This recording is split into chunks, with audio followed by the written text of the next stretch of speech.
Bismillahirrahmanirrahim. Assalamualaikum warahmatullahi wabarakatuh. Alhamdulillahi wa kafa.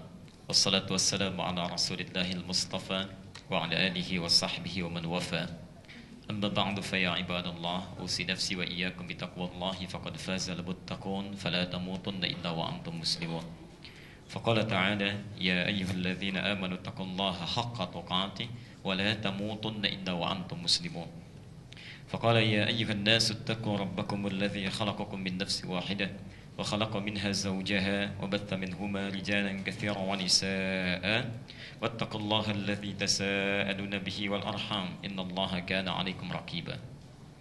Bapak Ibu sekalian, saudara-saudariku, kita bersyukur kepada Allah Subhanahu wa taala. Alhamdulillah, hari ini kita masih diberikan kekuatan, kesempatan dan taufik dari Allah Subhanahu wa taala untuk bersama-sama berada di masjid ini dalam rangka beribadah kepada Allah Subhanahu wa taala dengan mempelajari sebagian dari tuntunan agamanya. Semoga kehadiran kita hari ini dinilai oleh Allah Subhanahu wa taala sebagai bagian dari ibadah dan menjadi amal saleh kita sebelum kita kembali kepada Allah. Sebelum kita mulai bahasan kita untuk kajian hari ini, saya ingin memberikan sebuah motivasi dan semangat dari pesan Al-Quran. Bapak Ibu sekalian, Al-Quran mengistimewakan, sekali lagi, Al-Quran mengistimewakan dengan keistimewaan yang khusus orang-orang yang memakmurkan masjid. Di orang yang gemar memakmurkan masjid, ya, makmur itu bukan rame ya. Kalau rame bisa apa saja. Bapak Ibu ngobrol di masjid rame, mau nyanyi-nyanyi di masjid ya rame, ya, insyaallah. Makmur itu bukan rame.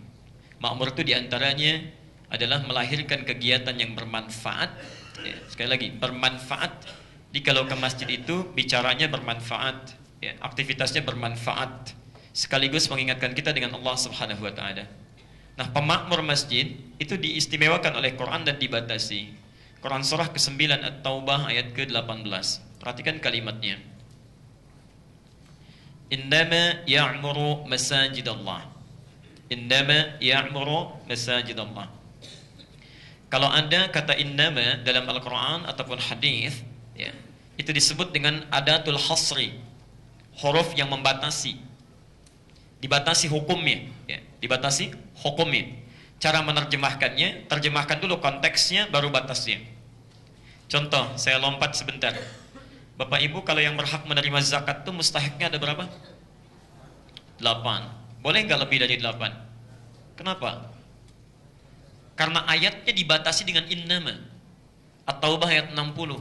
Innamas sadaqatu lil fuqara wal masakin wal 'amilina 'alaiha, dan seterusnya ayat. Karena menggunakan kata innama dibatasi, yang berhak menerima zakat itu hanya golongan-golongan berikut. Demikian menerjemahkannya, ya. Nah, pemakmur masjid ini dibatasi oleh Allah. Innama ya'muru masajidallah, yang memakmurkan masjid Allah itu terbatas. Siapa di antara mereka? Man itu ismun mausulun yadullu 'alal 'ammiyah. Ya, huruf menunjuk kepada subjek orang tanpa batas. Bisa laki-laki, perempuan, muda, tua, dewasa, kecil, insyaallah, tanpa batas. Kata Quran, siapapun yang memakmurkan masjid Allah itu hanyalah siapapun. Diikat siapa ini? Amana billah. Yang pertama, betul-betul dia beriman kepada Allah Subhanahu wa taala. Artinya ketika Anda hadir di rumah Allah ini, berada di sini, mengikuti ta'lim, bukan di aula, bukan di tempat biasa, langsung diundang langsung di rumahnya, itu menandakan bahwa kita dinilai oleh Quran sebagai orang-orang spesial. Orang-orang yang keimanannya dibatasi oleh Quran, tidak seperti yang lainnya, tidak seperti orang umumnya. Berbahagialah Anda ketika saat ini hadir di sini, artinya Allah menganggap kita orang istimewa, yang punya keimanan tidak biasa, yang baik dalam pandangan Allah. Kalau Allah sudah membuat kita menjadi lebih baik, mengatakan kita orang baik, maka semestinya pulang dari sini, keburukan-keburukan itu sudah kita tinggalkan.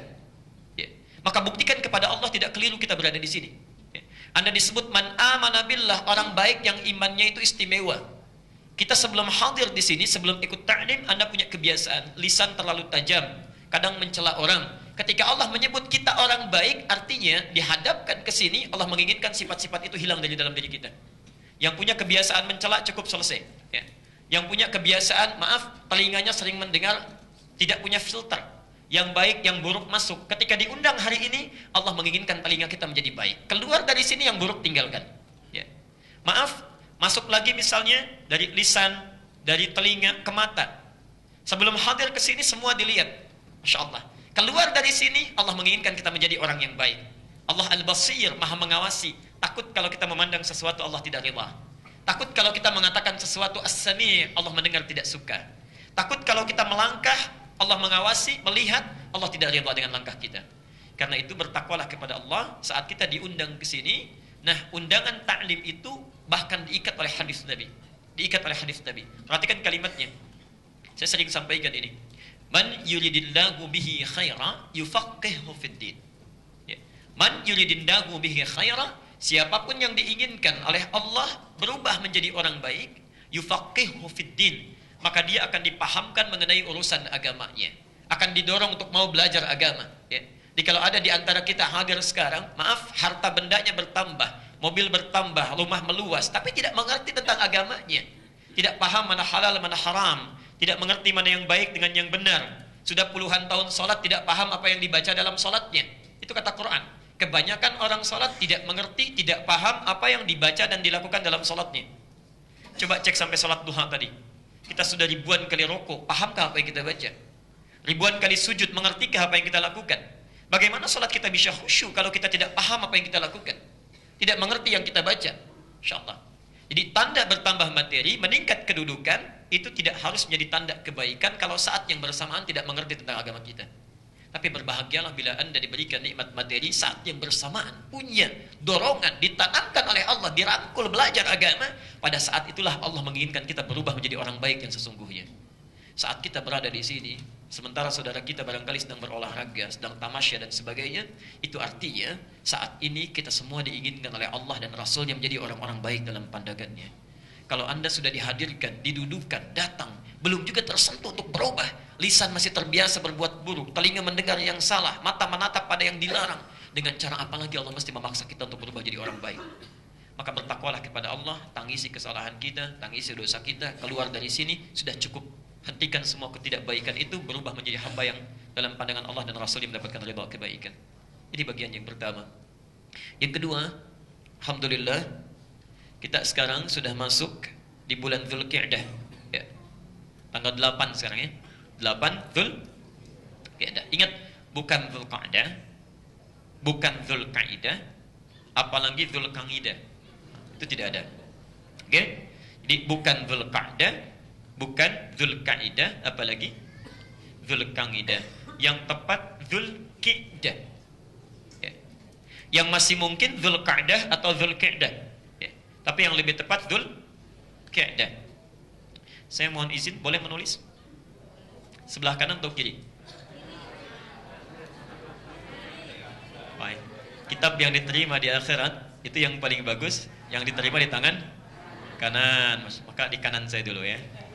Jadi kalau sudah penuh, kanannya berubah ke sana. Baik.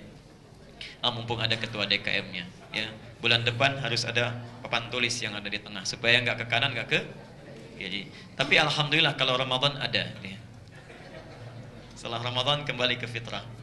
Bismillah.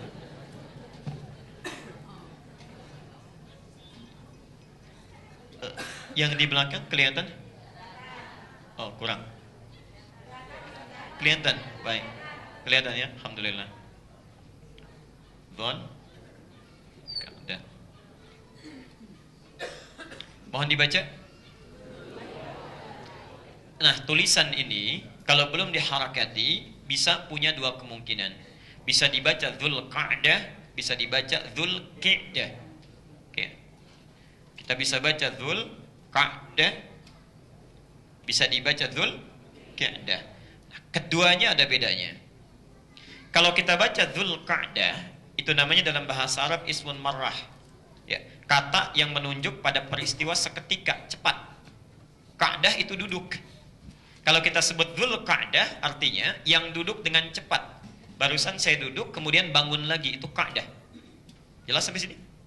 Duduk, bangkit lagi, itu Qa'dah.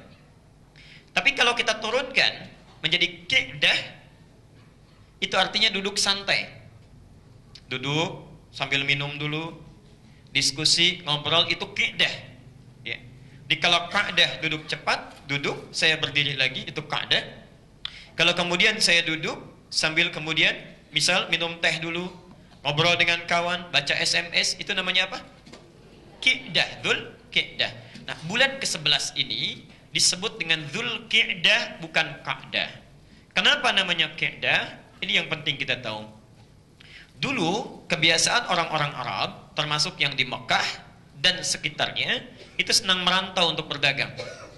Bahkan sebelum zaman Nabi SAW, ya, ada yang pergi ke Yaman, ada yang pergi ke Syam. Ya, Syam sekarang Yordania, kemudian Lebanon, Syria, Palestina, Syam. Ya, berdagang, merantau. Bahkan Rasulullah SAW diajak pamannya berdagang, Abu Talib, ya, merantau keluar. Nah, menjelang musim haji, ya, terutama saat mulai haji nanti, bulan ke-12, Dzulhijjah, bulannya haji. Karena itu disebut haji, Dzulhijjah, bulannya haji. Semua wilayah sekitar Mekah, bahkan yang jauh pun, itu akan merapat ke Mekah. Ya, karena semua orang kumpul. Ada yang niatnya untuk beribadah, berhaji. Ada yang niatnya mencari keuntungan dari orang ibadah, berdagang. Ya, yang datang ke Mekah dari dulu, bahkan sampai sekarang nanti, sampai sekarang. Ada orang yang niatnya untuk ibadah, ada orang niatnya untuk berdagang. Itu ada, pasti. Dan Quran menyebutkan itu. Ya, Quran menyebutkan itu. Ya. Nanti kita teruskan dulu. Nah, karena biasanya pergi keluar dari Mekah, sekarang mendekat musim haji, datang merapat ke Mekah, maka sebelum tiba waktu Dzulhijjah itu, mereka sudah mulai berdatangan. Ya. Karena harus mulai bikin lapak-lapak, tempat-tempat, ya, Masya Allah, disiapkan, disiapkan. Karena yang biasa dikunjungi, sekarang datang berkunjung. Dulu orang Mekah berkunjung ke Yaman, sekarang orang Yaman datang ke Mekah. Masya Allah. Kemudian orang Syam datang ke Mekah. Karena yang biasa dikunjungi datang berkunjung, karena itu orang-orang Mekah memilih untuk duduk santai di rumah, ditunggu orang datang. Ya, ditunggu orang datang. Jadi sambil minum teh, sambil ngobrol, karena yang dikunjungi datang. Maka bulan ke-11 ini sebelum Dzulhijjah diberi nama Dzulqi'dah. Bulan duduk santai menunggu pengunjung yang ibadah ataupun berdagang datang ke Mekah. Jelas sampai sini? Sampai sekarang kalau orang mau haji atau siap-siap, pasti Dzulqi'dah sudah berangkat. Sudah berangkat. Ya. Alhamdulillah gelombang pertama kemarin 21 Agustus ya. Ya, tanggal 6 kemarin ya, mereka sudah berangkat. Kita doakan mudah-mudahan Allah mudahkan perjalanannya dan bisa nyaman menunaikan ibadah di sana sampai kembali lagi. Ya. Nah, ada juga sebelum jemaah datang, kami pernah bertugas 2010 di Mekah tepat ya. Itu sebelum datang, berapa pekan sebelumnya, para pedagang sudah bikin kios, sudah sewa lahan, ya. Di menunggu, orang Arabnya santai, ya. Karena dia tinggal menunggu saja orang yang mau nyewa tempat, ya, orang yang memanfaatkan lahannya. Jadi memilih duduk-duduk santai. Diberi nama dengan Dzulqi'dah. Jelas sampai sini? Baik. Jadi bukan Dzulqa'dah, bukan Dzulqa'idah, tapi Dzulqi'dah. Baik. Alhamdulillah sekarang kita sampai pada 8 Dzulqi'dah. Hari ini saya dimintakan untuk menyampaikan materi khusus, ya, yaitu tentang esensi haji supaya memberi bekal bagi yang berangkat untuk menunaikan haji. Hajinya lebih berkualitas, mendapat penerimaan di sisi Allah. Dan tentunya yang belum berangkat atau sudah pernah berangkat, kita bermohon mudah-mudahan diberikan percepatan oleh Allah Subhanahu wa taala untuk bisa berhaji atau berumrah sesuai dengan ketetapan yang telah Allah tentukan. Oke. Tapi nanti kita akan bahas satu keterangan di ujung. Ada orang tidak berhaji tapi bisa mabrur. Ya, nggak pakai O. Orang tidak berhaji bisa mabrur. Haji belum tentu mabrur, ada orang tidak haji tapi mabrur. Pilih mana? Haji belum tentu mabrur atau tidak haji tapi mabrur. Tidak ada pilihan ketiga. Tidak mudah, ya. Baik. Karena itu kita percepat. Kira-kira kita ada di mana posisinya? Atau bahkan tidak haji, tidak mabrur. Nah, itu berbahaya. Ya. Baik, mari kita bahas bahasan kita. Bismillah. Pertama, Bapak Ibu sekalian, sebelum kita bahas pada praktek, ritual dan hikmahnya, kita mesti paham dulu tentang makna ibadahnya. Ini kebiasaan kita yang kurang baik, lakukan ibadah tidak mengerti apa maksudnya. Ya. Bapak Ibu 5 kali dalam sehari yang wajib sholat. Coba tanya, sholat itu apa? Ya. Tiap hari kita sholat, kalau ditanya apa itu sholat, bingung kita. Ya. Zakat, yuk saya keluarkan zakat. Tanya, zakat itu apa? Umrah itu apa? Haji itu apa? Ya. Jangan-jangan kita melakukan ibadah, kita pun tidak paham nama ibadah itu apa. Ya. Sehingga tidak bisa menghayati, meresapi dan mengamalkan makna dibalik penamaan ibadah itu. Ya. Sekarang kita mulai bahasan kita. Bismillahirrahmanirrahim tentang haji. Apa itu haji dan mengapa kita mesti berhaji? Maafkan saya agak lebih banyak berdiri insyaallah karena materi-materi sudah ada di slide-nya nanti. Sudah. Pertama, Bapak Ibu sekalian, haji secara bahasa para ulama fikih menyebutkan dengan al-qasdu. Menuju, berangkat. Ya. Tapi penting kita lihat, kalau kalimatnya sama, ya, al-hajju dengan al-qasdu, kenapa yang digunakan al-hajju bukan al-qasdu? Logikanya kan begitu ya. Al-hajju kata ulama fikih, haji itu al-qasdu, menuju. Ya kalau sama-sama menuju, kenapa tidak pilih al-qasdu? Ya. Nah nanti ada kalimat-kalimat dalam bahasa Arab yang suka diterjemahkan sama, padahal esensinya berbeda. Contoh, Al-Ankabut, Quran surah ke-29 ayat 45. Ada ayat di situ, utslu ma uhya ilaika minal kitab. Utslu. Apa terjemahnya di situ? Yang Anda bawa mushaf, apa artinya? Bacalah. Ada yang lain? Ada yang lain? Selain bacalah. Saya punya keyakinan semua mushaf kita menyebutkan bacalah. Sekarang saya mau tanya. Wahyu pertama yang turun disampaikan pada Rasulullah apa? Apa artinya?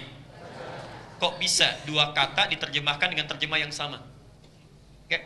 Dua kata diterjemahkan dengan terjemah yang sama. Itu berbeda esensinya. Kalau iqra, itu artinya baca sesuatu yang tertulis, baca saja. Tapi tidak menuntut kita paham. Ya, hanya sekedar membaca. Ini ada tulisan, Anda baca di sini, mau paham, mau tidak, itu iqra. Jelas ya? Dari kata qiraah. Qiraah, iqra dari kata qiraah, baca, tidak menuntut untuk paham. Tapi kalau utlu dari kata tilawah, yang setidaknya memiliki tiga arti. Dari kata tilawah, satu baca, kedua pahami apa yang dibaca, paham, ini menuntut paham. Yang ketiga, amalkan apa yang telah dipahami itu. Baca, pahami, amalkan. Baca, pahami, amalkan. Karena itu kenapa wahyu pertama turun menggunakan kata iqra? Ini litakidi ummiyati Muhammad sallallahu alaihi wasallam. Untuk menguatkan keummian Rasulullah yang memang nggak bisa baca. Jangankan paham, baca pun nggak bisa. Jadi kalau wahyu pertama menggunakan utslu, itu salah Qur'annya. Iqra bukan utslu. Karena Nabi jangankan paham, baca pun tak bisa. Jelas ya? Tapi setelah Qur'annya ditanamkan oleh Allah dalam jiwanya, la tuharrik bihi lisanaka lita'jala bihi. Inna alaina jam'ahu wa Qur'anah. Muhammad, kalau ingin cepat menghafal Quran, jangan cepat-cepat melafazkannya.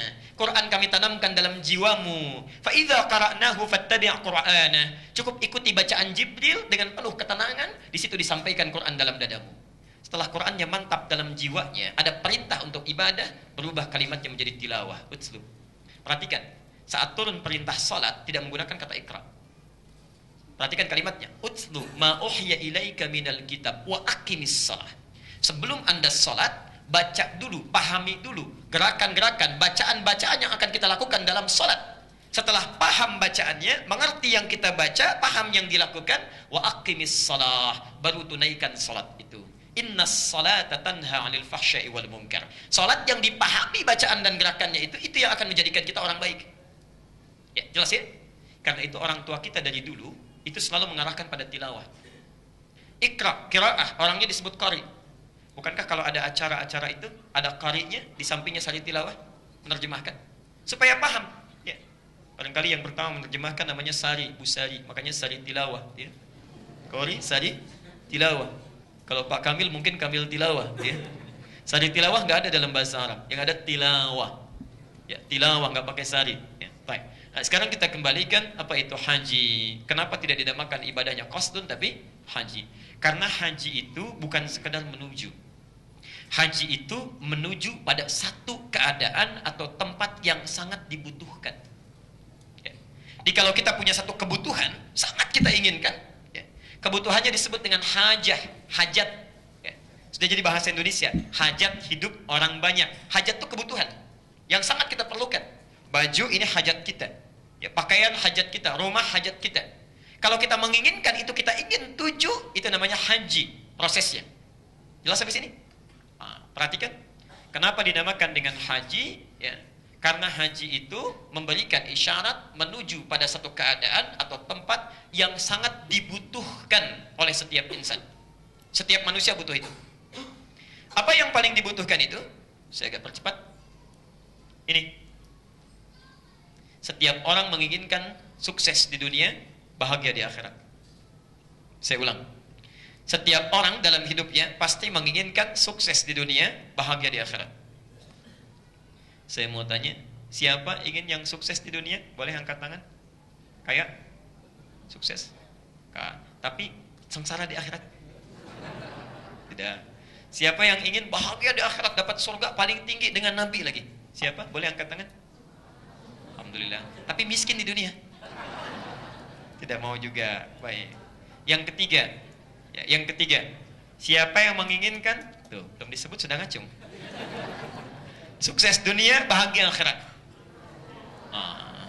Yang tidak ngacung rugi itu.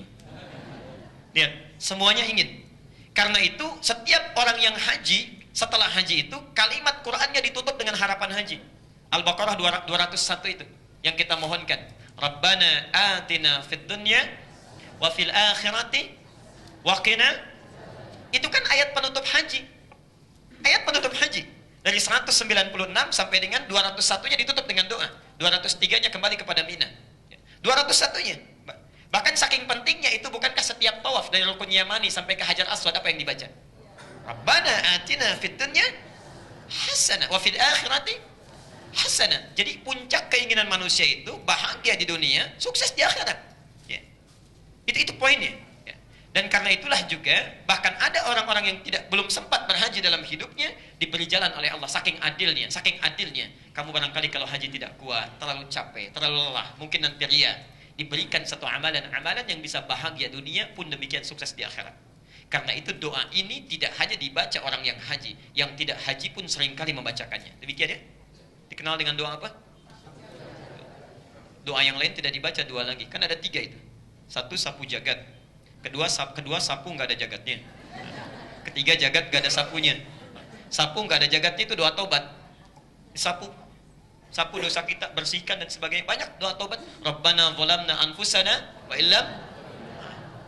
Ketiga, jagat gak ada sapunya. Itu butuh satu sesi, nanti kita bahas kemudian. Nah, cuma sayang, maaf, ada orang haji, ada orang berangkat haji, tapi mohon maaf, bisa dia dapat kesuksesan dunia, akhirat tidak dapat. Insya Allah. Ada yang mohon maaf juga sebesar-besarnya, dunia nggak dapat, akhirat juga tidak. Dunia tidak dapat, akhirat juga tidak. Padahal dia haji. Padahal haji. Kalau orang tidak haji, dunia sengsara, akhirat bahagia, wajar. Ini orang haji, dunia nggak dapat, akhirat tidak. Padahal dari kata haji sendiri sudah diisyaratkan. Kenapa dinamakan dengan haji? Seluruh proses ritual ibadah yang ada di dalam haji itu, seluruhnya memberikan langkah-langkah cara kepada kita, bagaimana supaya bahagia di dunia dan bahagia di akhirat nanti. Jadi ibadah haji itu bukan sekedar kita putar-putar, duduk, tidak. Tapi semuanya ada makna, ada hikmah di situ. Karena itu untuk mendapatkan kebahagiaan dunia dan akhirat ini, bagi yang haji ataupun tidak, kita mesti lakukan dengan ilmunya. Mesti lakukan dengan ilmunya. Ada 3 jenis ilmu dalam setiap ibadah. Ada 3 jenis ilmu, baik itu salat, zakat, ya, puasa, umrah, haji, dan kita fokuskan kepada haji. 1, ilmu tauhid. Karena kita ingin bahagia di akhirat nanti, ya, dapat penerimaan yang baik, surganya tingkat tinggi, maka saat ibadah mesti punya ilmu tauhid. Tauhid ini penting untuk meluruskan niat dan hati kita saat beribadah. Ya. Anda tidak punya ilmu tauhid, hati bermasalah, walaupun cara ibadahnya benar, mohon maaf, tetap bermasalah, tidak bernilai di sisi Allah. Akhirat tidak punya tabungan. Contoh, mohon maaf yang sebesar-besarnya orang sholat. Takbirnya secara fikih benar, dari mulai takbir sampai salam, secara fikih benar, caranya seperti Nabi mengajarkan, cuma hatinya bermasalah. Orientasinya, motifnya tidak murni karena Allah. Ketika Allah memerintahkan, wa ma umiru illa liya'budullaha mukhlishina lahuddin, lakukan ibadah ikhlas karena Allah, maka muncul motif lain. Datang, motor diputar-putar dulu supaya tetangga lihat. Ingin taklim, motifnya ingin diketahui oleh temannya. Hati bermasalah. Hati bermasalah. Jadi persoalan. Sekalipun Anda ikhlas luar biasa, hatinya punya persoalan, maka amalan itu tidak bermakna. Saya tegas saya sampaikan, orang yang amalan ibadahnya dikotori oleh penyakit hati, misal riya saja, maka konsekuensinya akan mendapatkan 5 hal yang sangat buruk. 1, amalnya batal. Batal, tidak bernilai. Tidak bernilai. Anda sholat kemudian riya, ingin dilihat orang, maka batal, tidak bernilai. Yang kedua, maaf, lelah menempuh sesuatu tapi tidak mendapat hasil. Lelah menempuh sesuatu tapi tidak mendapat hasil. Nanti saya beri contoh ayat Qur'annya. Yang ketiga, maaf, sulit mendapat hidayah. Sulit mendapat hidayah. 1, batal amalan. Yang kedua, lelah melakukan sesuatu tapi tidak mendapat hasil. Cuma gerak, sholat, tutup, turun, salam lagi, tapi nggak ada hasilnya. Yang ketiga, sulit mendapat hidayah. Yang keempat, disebut oleh Quran sebagai orang munafik. Sebagai orang munafik. Insyaallah, hati-hati. Dan yang kelima, bila tidak bertobat selama hidupnya, maka akan dibawa sampai meninggal. Akan dibawa sampai meninggal dunia. Contoh, Quran surah 2 Al-Baqarah 284. Bismillah. Ya ayyuhalladzina amanu, hai orang-orang yang beriman, la tubtilu shadaqatikum bil manni wal adha. Jangan kalian batalkan. Ya. Batal itu artinya gugur. Ya. Shadaqatikum. Ya. Ingat, apa itu sedekah? Sedekah itu setiap kebaikan yang kita lakukan. Ya. Dalam bahasa Quran disebut sedekah. Ya. Di antum kalau salat itu bagian dari sedekah, jenisnya salat. Baca Quran itu sedekah, jenisnya baca Quran. Dengan harta itu sedekah, jenisnya dengan mal, harta. Jamaknya disebut dengan sedekah banyak. Kata Al-Quran, ada orang-orang yang membatalkan sedekahnya, salatnya batal. Secara fikih salat, ya, tapi batal kata Allah. Dia baca Quran tapi batal, pahalanya batal. 1, bil manni wal adha, dengan penyakit yang mengganggu dan merusak. Apa contohnya? Perhatikan. Kalladzi yunfiqu malahu ria'an nas. Seperti orang infak ria, ingin dilihat oleh orang lain. Orang sholat ria, bukan infak saja, karena ada orang sholat ria. Fawailul lil musallin alladzina hum an salatihim sahun alladzina hum yura'un. Ria.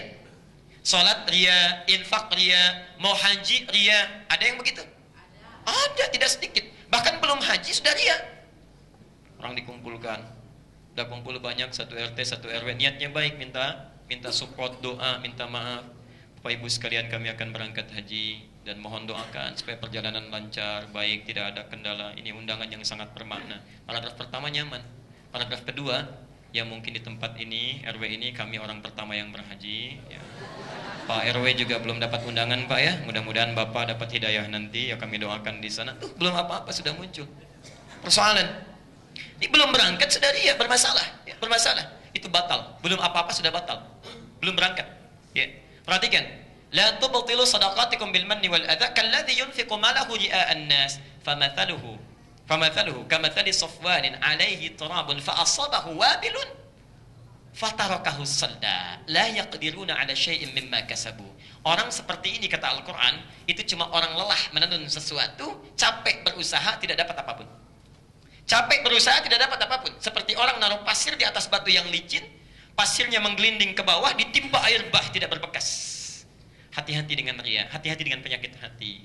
Karena ada orang yang akan beribadah haji berangkat sudah riya duluan, itu lebih baik bersihkan dulu sebelum berangkat.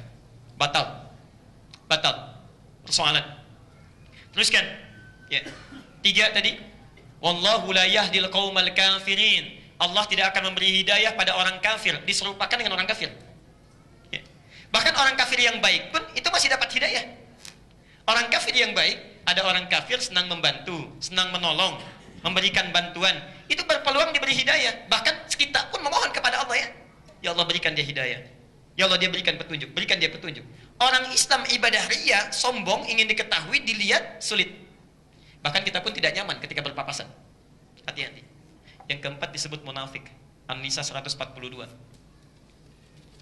Innal munafiqina yukhadi'una Allah wa huwa khadi'uhum wa idza qamu ila sholati qamu kusala yura'unan nas. Orang-orang riya bagian dari munafik, bagian dari munafik. Dan yang terakhir, kalau tidak tobat dosa itu dibawa sampai meninggal. Dibawa sampai meninggal dunia. Maka yang pertama, kalau Anda ingin ibadah mesti tauhid dulu ya. Makanya sebelum Nabi ke Madinah, sebelum turun perintah salat setahun sebelum hijrah, itu tauhid dulu belajarnya supaya benar amalnya. Lurus Baik. Kedua, fikih. Fikih. Fikih terkait dengan cara. Ya. Memang ikhlas, niatnya bagus, benar karena Allah, semangat. Tapi ilmu tidak ada, fikih tidak tahu. Ya. Bagaimana Nabi mencontohkan, lupa, tidak paham. Mau sholat subuh, begitu datang ke Al-Ihsan, sudah ikhlas. Baik sekali, luar biasa. Begitu salam, bangun lagi, sholat sunnah 4 rakaat setelah subuh. Karena nggak tahu cara, tidak paham. Ada juga nanti orang-orang haji semangatnya tinggi, ikhlas luar biasa, sudah jual sawah, jual kebun, tapi tidak belajar ilmu fikih, tidak paham bagaimana cara belajar yang benar, cara ibadah yang tepat, nyampe ke sana bisa keliru, sering kali. Ya. Bayangkan Bapak Ibu sekalian, bayangkan Ka'bahnya sudah di depan mata, bisa salah kiblat. Ka'bahnya di depan mata, salah kiblat. Dari Ka'bah dapat informasi itu rumah Nabi dilahirkan. Ya. Ke rumah Nabi, lihat. Yang sekarang jadi museum itu ya. Nanti saya tunjukkan gambarnya. Begitu melihat ke situ, tiba-tiba sholat menghadap ke rumah Nabi. Ka'bahnya di belakang, bisa salah kiblat. Sholat menghadap ke rumah Nabi. Karena itu sampai sekarang di tempat rumah Rasulullah ini, yang sekarang jadi perpustakaan, diberi gambar di sampingnya. Ada orang sujud, dikasih keras, disilam. Dan ada tulisan di bawahnya, pakai bahasa Inggris, bahasa Arab, bahasa Urdu, plus bahasa Indonesia. Artinya orang Indonesia ada yang pernah salah itu. Salah sujudnya, salah kiblatnya, jauh-jauh ke sana salah. Bahkan ada yang fatal salahnya. Sudah di depan Ka'bah berkeliling, ya. Sudah tenang, lihat kanan kiri, gunting keluar, dipotong kiswah. Bisa keliru, ya. Bisa keliru. Jadi Anda bisa bayangkan secara fikih saja, ikhlas memang ikhlas betul, tapi ilmu tidak ada, bisa bermasalah. Karena itu bagian kedua yang penting dari ibadah, tidak cukup dengan ikhlas, tapi mesti tahu cara. Karena itu syahadat kita diikat dengan 2 kalimat. 1, asyhadu anna, ikhlas, ilmunya tauhid. Bagaimana cara menerapkan tauhid? Allah perintahkan, kata Allah, aqimus shalah, tunaikan salat. Quran tidak menjelaskan bagaimana cara salat. Ya. Harus ada contoh, harus ada yang menuntun. Maka diikat dengan kalimat yang kedua, wa asyhadu anna Muhammadar Rasulullah. Ikuti praktek ibadah seperti Nabi menuntun kita. Salat seperti Nabi menuntun salat. Haji seperti Nabi menuntun haji. Nah, tugas Nabi menyampaikan wahyu, mengajarkan tauhid, mengajarkan cara fikih. Tapi ada yang ketiga, yang ini jarang kita pelajari. Hikmah. Terkait dengan aspek dunia. Hikmah. Makna ibadah. Al-Baqarah 129. Al-Baqarah 129. Saya mau sampaikan dulu ya, keutamaan Nabi Muhammad SAW. Perhatikan, Nabi Muhammad itu punya beberapa keutamaan yang diisyaratkan oleh Quran. Di antaranya satu, sebelum beliau datang, Nabi lain sudah mendoakan. Sebelum beliau datang, Nabi lain sudah mendoakan. Contohnya ayat ini, Nabi belum lahir, tapi Nabi Ibrahim dan Nabi Ismail sudah mendoakan beliau. Ya. Ingat dari Rasulullah Muhammad ke Nabi Ibrahim itu sudah 30 generasi. Bukan 30 tahun, 30 generasi. Muhammad bin Abdullah, bin Abdul Muttalib, bin Hashim, bin Abdul Manaf, bin Qusay, bin Murrah, bin Kilab, bin Ka'ab, bin Ghalib, bin Fikir, bin Malik, bin Nadar, bin Kinana, bin Khuzaimah, bin Mudrikah, bin Ilyas alaihissalam, bin Nizar, bin Mutar, bin Ma'ad, bin Adnan, bin Addi, bin Adri, bin Muqawwam, bin Nahur, bin Tarikh, bin Ya'rub, bin Yasjub, bin Nabit, bin Ismail alaihissalam, bin Ibrahim alaihissalam. 30 generasi. Satu generasi mungkin bisa 500 tahun, ya, bisa 1000 tahun. Nabi Nuh alaihissalam 950 tahun berdakwah. Bisa demikian. Jadi sebelum Nabi lahir, Nabi Ibrahim dengan Ismail sudah berdoa. Ketika mereka sudah berhasil meninggikan bangunan Ka'bah, pelan-pelan. Ka'bah zaman Nabi Adam sudah ada, zaman Nabi Nuh terkena banjir, tersapu atasnya, tersisa pondasinya. Dalam bahasa Arab, pondasi kalau satu disebut qaidah. Qaidah. Kalau banyak disebut qawaid. Zaman Nabi Ibrahim dengan Nabi Ismail, diminta Ibrahim dengan Ismail meninggikan pondasi Ka'bah yang hancur itu. Ditinggikan lagi, bukan membangun, meninggikan. Turun ayat Al-Baqarah 127. Wa idh yarfa'u Ibrahimul qawa'ida minal baiti wa Ismail. Jelas sampai sini? Quran perintahkan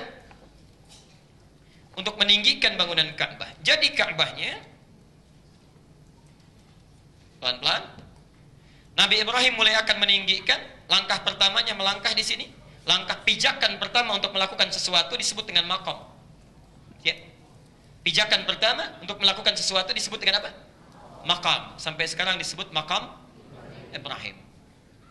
Ketika beliau akan mulai meninggikan bangunan Ka'bah, di sudut yang lain datang anaknya Ismail. Ya, merasakan bagaimana bapaknya bekerja, punya beban di situ. Maka datang dari ujung ingin membantu, membawa batu. Batu dalam bahasa Arab disebut dengan hajar. Hajar. Ya. Kalau disusun-susun sehingga menjadi susunan tertentu disebut dengan hijar. Oke? Sampai sekarang disebut apa? Hijar Ismail. Datang dari satu sisi. Asalnya itu Ka'bah penuh, pas. Cuma karena terjadi kebakaran, ya, nanti kemudian akan diperluas, dibangun kembali, hartanya tidak cukup. Ya. Hartanya tidak cukup, sehingga area itu kemudian dibatasi menjadi Hijar Ismail.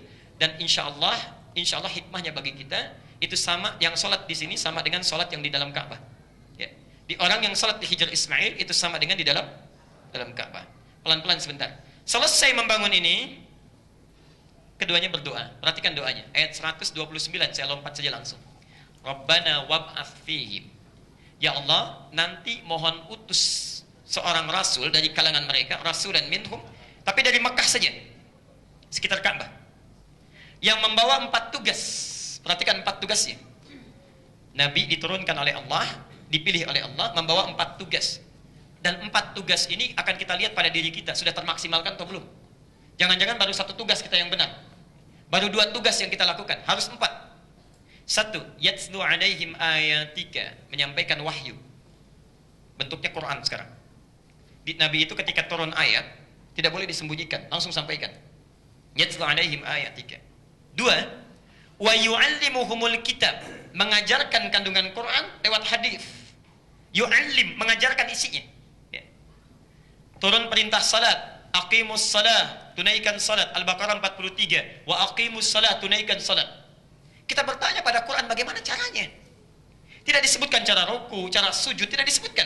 Maka tugas Nabi menerangkan begini cara salat, dari takbir sampai dengan salam. Jelas? Tapi tidak cukup sampai 2, ini kelemahan kita. Yang ketiga, wal hikmah, mengajarkan hikmah di balik ibadah itu. Apa maksudnya berdiri begini? Kenapa berdiri itu masih sejajar dengan bahu? Tidak lebar, tidak terlampau rapat. Kenapa takbir sejajar dengan bahu kita, dengan pundak kita? Kenapa ruku mesti lurus? Kenapa saat sujud cuma 7 anggota badan? Dari mulai kening, 2 telapak tangan, kemudian 2 lutut, kemudian jemari di 2 kaki. Kenapa cuma 7? Apa maknanya? Itu hikmah namanya. Ada hikmah di balik ibadah kita. Persoalannya, sampai dengan hari ini, kita hanya mencukupkan belajar secara fikih 2 saja. Yang penting bisa bacaannya, tahu gerakannya. Gak paham apa yang dilakukan. Sehingga ibadah yang kita kerjakan tidak melahirkan makna dan rasa. Bahkan bukan hanya mengamalkan, saat menunaikannya pun tidak berasa. Karena nggak paham hikmah. Dan Nabi tidak sembarangan mengajarkan hikmah ini sampai betul-betul dikuasai. Baru yang terakhir, kalau hikmah didapatkan 3 ini, dalilnya ada. Yatslu alaihim ayatika, dalil. Tidak boleh mengerjakan sesuatu tanpa ada dalil. Wa yu'allimuhumul kitab, contoh. Kalau ada contohnya, ikuti itu. Tidak ada contoh, cukupkan. Cukupkan. Ada dalil, contoh tidak dispesifikasi, kemudahan.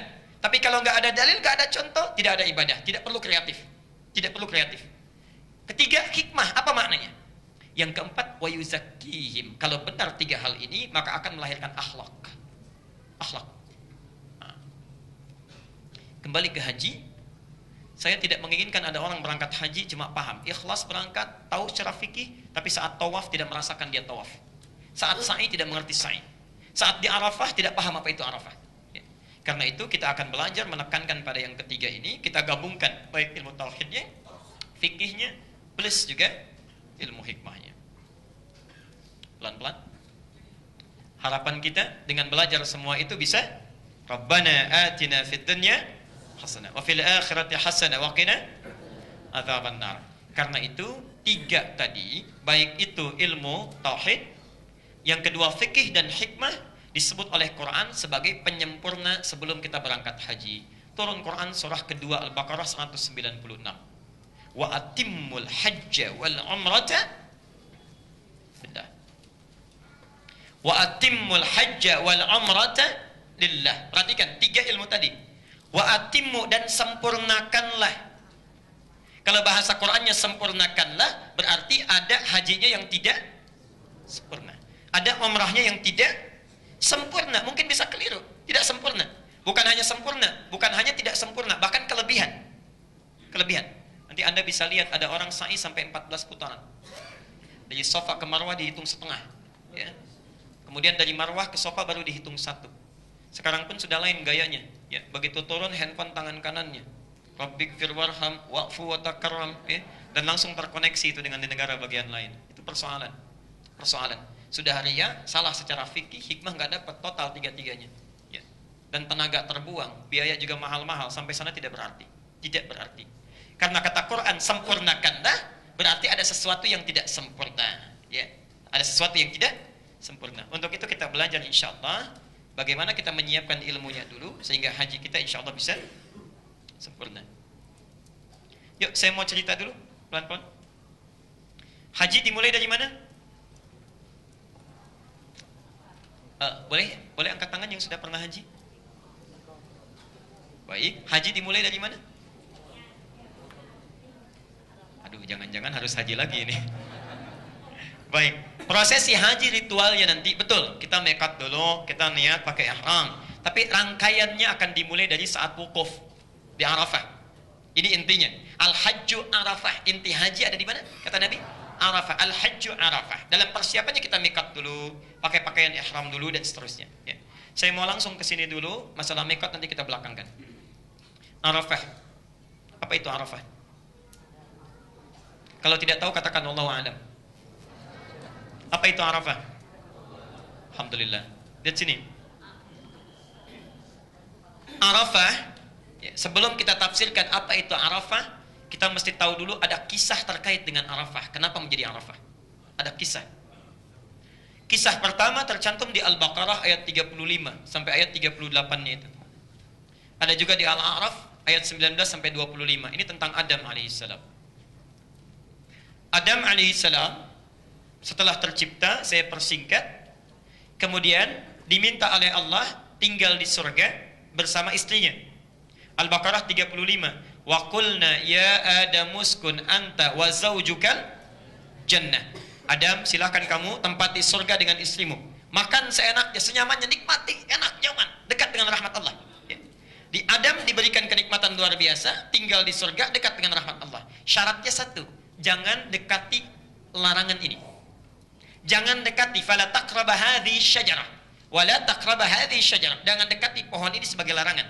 Yang jadi persoalan bukan pohonnya, larangannya jangan sampai dilanggar. Ya. Melanggar perintah Allah, mengikuti larangan berkonsekuensi bisa jauh, ya, bisa jauh dari rahmat Allah, menjadi orang zalim, ya. Fatakuna minadz zalimin. Yang terjadi, mohon maaf sebesar-besarnya, saya persingkat, setan datang. Singkatnya, tergelincir Adam. Setan datang ke Adam, tidak mampu. Datang ke istrinya, mampu. Tergoda, diskusi dengan Adam. Datang iblis kemudian mengatakan, Adam, Hawa, pohon ini sebetulnya pohon kekekalan. Kalau kamu makan, boleh jadi kamu bakal tinggal di surga dengan abadi. Sedikit saja coba. Terjadi kesalahan itu. Saat salah itulah kemudian, maaf, diturunkan di muka bumi. Ya. Melanggar, terjadi kesalahan, jauh dari rahmat Allah, fatakuna minadz zalimin. Konsekuensinya diturunkan dari surga, turun ke muka bumi. Tidak turun bersamaan. Tidak turun di satu tempat. Dalam riwayat disebutkan, Adam turun di sekitaran India, Hawa turun di sekitaran sekarang disebut dengan Saudi Arabia, yang sekarang bernama Jeddah. Ya. Jeddah, apa artinya Jeddah? Nenek dalam bahasa Arab. Nenek, Jeddah itu nenek. Kenapa dinamakan dengan Jeddah, nenek? Karena di situ dulu Hawa menurut para kalangan sejarawan diturunkan. Di situ dia diturunkan. Ya.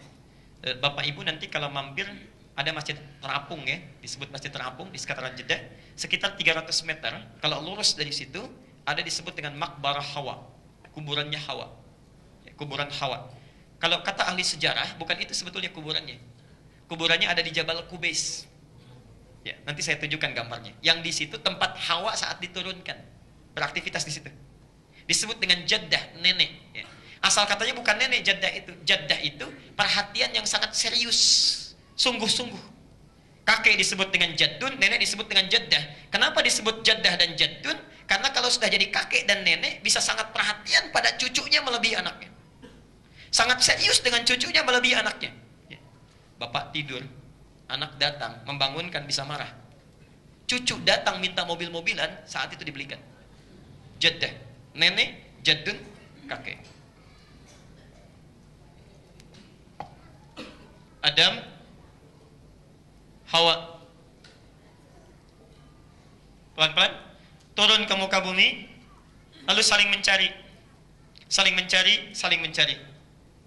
Setelah lama mereka mencari, wallahu a'lam, tidak disebutkan riwayatnya, seketika kemudian mendekat pada satu tempat, dari jauh nampak kelihatan. Ya. Adam mendekat ke satu tempat, ya. Hawa mendekat ke satu tempat, dari jauh nampak kelihatan. Ini kayaknya saya kenal gerakannya. Cara jalannya, dari bayangannya, nampak seperti orang yang saya kenali. Ya. Adam seperti mengenali, Hawa seperti mengenali. Sehingga setelah keduanya berjumpa di satu tempat, tepat di satu bukit. Satu bukit, satu wilayah, ya, yang sekarang ada tugunya di atasnya, ya. Berjumpa di satu bukit, bukitnya disebut dengan Jabal dalam bahasa Arab. Jabal, berjumpa di satu bukit, Jabal, ya. Gunung, bukit, bahasa Arabnya apa? Jabal. Maka diketahuilah, oh ini suami saya, kata Hawa. Ini istri saya, kata Adam. Ketika mereka mengetahui itu, sadar bahwa ini suami, ini pasangan, ini istri, maka pengetahuannya disebut dengan Arafah. Pengetahuannya disebut dengan Arafah. Bukan sekedar tahu, tapi mereka kemudian berintrospeksi. Kita terpisah jauh, kita kemudian saling merindukan, hidup menjadi sulit, jauh dari Allah, jauh dari rahmatnya, karena pernah melanggar perintah Allah. Pernah melanggar perintah Allah. Mereka paham bahwa tahu berjumpa kembali karena sebabnya melanggar perintah Allah. Dari situ mereka paham, pertemuan kita saling mengenal harus menjadikan kita mengoreksi diri. Apa yang dulu pernah salah. Jangan sampai terjadi lagi. Ya. Maka muncul nilai kasih sayang. Muncul perhatian. Sayang, perhatian yang dalam bahasa Arab disebut dengan rahmah. Ya. Maka dikenal sampai sekarang dengan Jabal Rahmah. Dikasih tanda tugu. Dulu putih, bersih. Ya. Sekarang bawahnya agak hitam.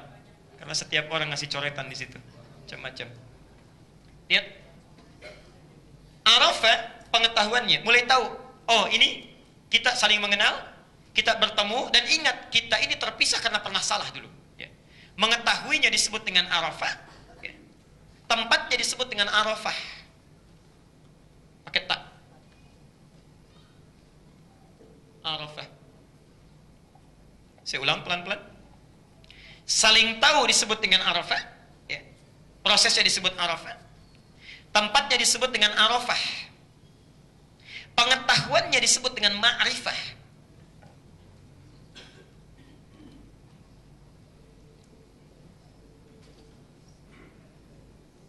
Mereka saling mengenal. Arafah, Adam kenal Hawa, Hawa kenal Adam. Lalu ingat kita terpisah karena pernah salah. Harus koreksi, saling berkasih sayang. Arafah. Bertempat di bukit itu dikenal dengan Arafah tempatnya sampai sekarang. Ketika sadar bahwa kesalahan mereka terpisah akibat melanggar perintah Allah, pengetahuannya disebut dengan ma'rifah. Kalau sudah mengerti ini pernah salah, tidak boleh diulangi lagi, maka orang ini disebut dengan arif. Orang ini disebut apa? Arif. Pelan-pelan.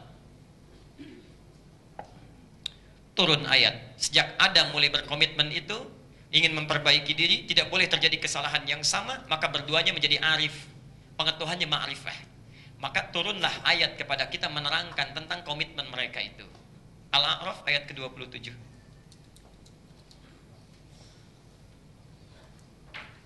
Ayatnya. Ya bani Adam, la yaftinannakumus syaitanu kama akhraja abawaykum minal jannah. Turun ayat. Ya. Mereka setelah bertemu sadar, ini kita pernah salah, nggak boleh terulang kesalahan yang sama, karena kalau salah dengan Allah pasti jauh dari rahmatnya. Tadinya enak di surga tinggal makan, sekarang mencari. Di poinnya, orang yang menjauh dari Allah, melanggar perintah Allah, pasti akan menjauh dari nikmat. Jelas sampai sini? Adam dan Hawa sadar, tidak boleh terjadi lagi, anak keturunan tidak boleh mengulangnya. Maka turun ayat, ya bani Adam, hei anak cucu Adam. Anak cucu Adam. La yaftinannakumus syaitanu. Jangan sampai kalian berhasil ditipu lagi oleh syaitan. Kama akhraja abawaikum minal jannah. Seperti bapak ibumu dulu, kakek moyangmu, ya. Adam dengan Hawa pernah ditipu oleh setan sehingga menjauh dari kenikmatan yang didapatkan dalam surga itu. Jelas sampai sini? Baik. Ini poin pertama dulu, pelan-pelan. Kita belum masuk, ya. Cuma sayang, mohon maaf, dalam diri manusia itu sudah punya potensi salah dan lupa. Awas, kita anak cucu Adam bukan? Yang bukan anak cucu Adam boleh angkat tangan. Anak cucu Adam. Artinya perintah Al-A'raf ayat 27 diperintahkan kepada kita. Jangan tergoda oleh setan melanggar ketentuan Allah. Allah minta sholat, kita nggak sholat. Allah minta jangan bohong, kita bohong. Itu melanggar. Ketentuannya orang yang melanggar akan menjauh dari nikmat Allah. Seperti Adam keluar dari surga. Cuma yang harus hati-hati, manusia punya potensi salah dan lupa. Manusia punya 5 nama. Di antara namanya insan. Ya, kadang dipanggil ins, ya ma'syarul jinni wal ins. Kadang dipanggil bashar, qul innama ana basyarum mithlukum. Kadang dipanggil insan, ar-Rahman, 'allamal Quran, khalaqal insan. Kadang dipanggil dengan nas, qul a'udzu birabbin. Kadang dipanggil dengan bani Adam, ya bani Adama. Kenapa manusia disebut insan? Kata Ibnu Abbas, insan itu seakar dengan kata nisyan. Dari kata nasya, artinya lupa. Manusia dinamakan dengan insan karena punya potensi lupa. Kok belum sholat subuh? Astagfirullah, lupa saya. Bahkan ada orang yang sebelum mencuri ingat ayatnya. Saat mencuri lupa. Sebelum mencuri ingat, saat mencuri lupa.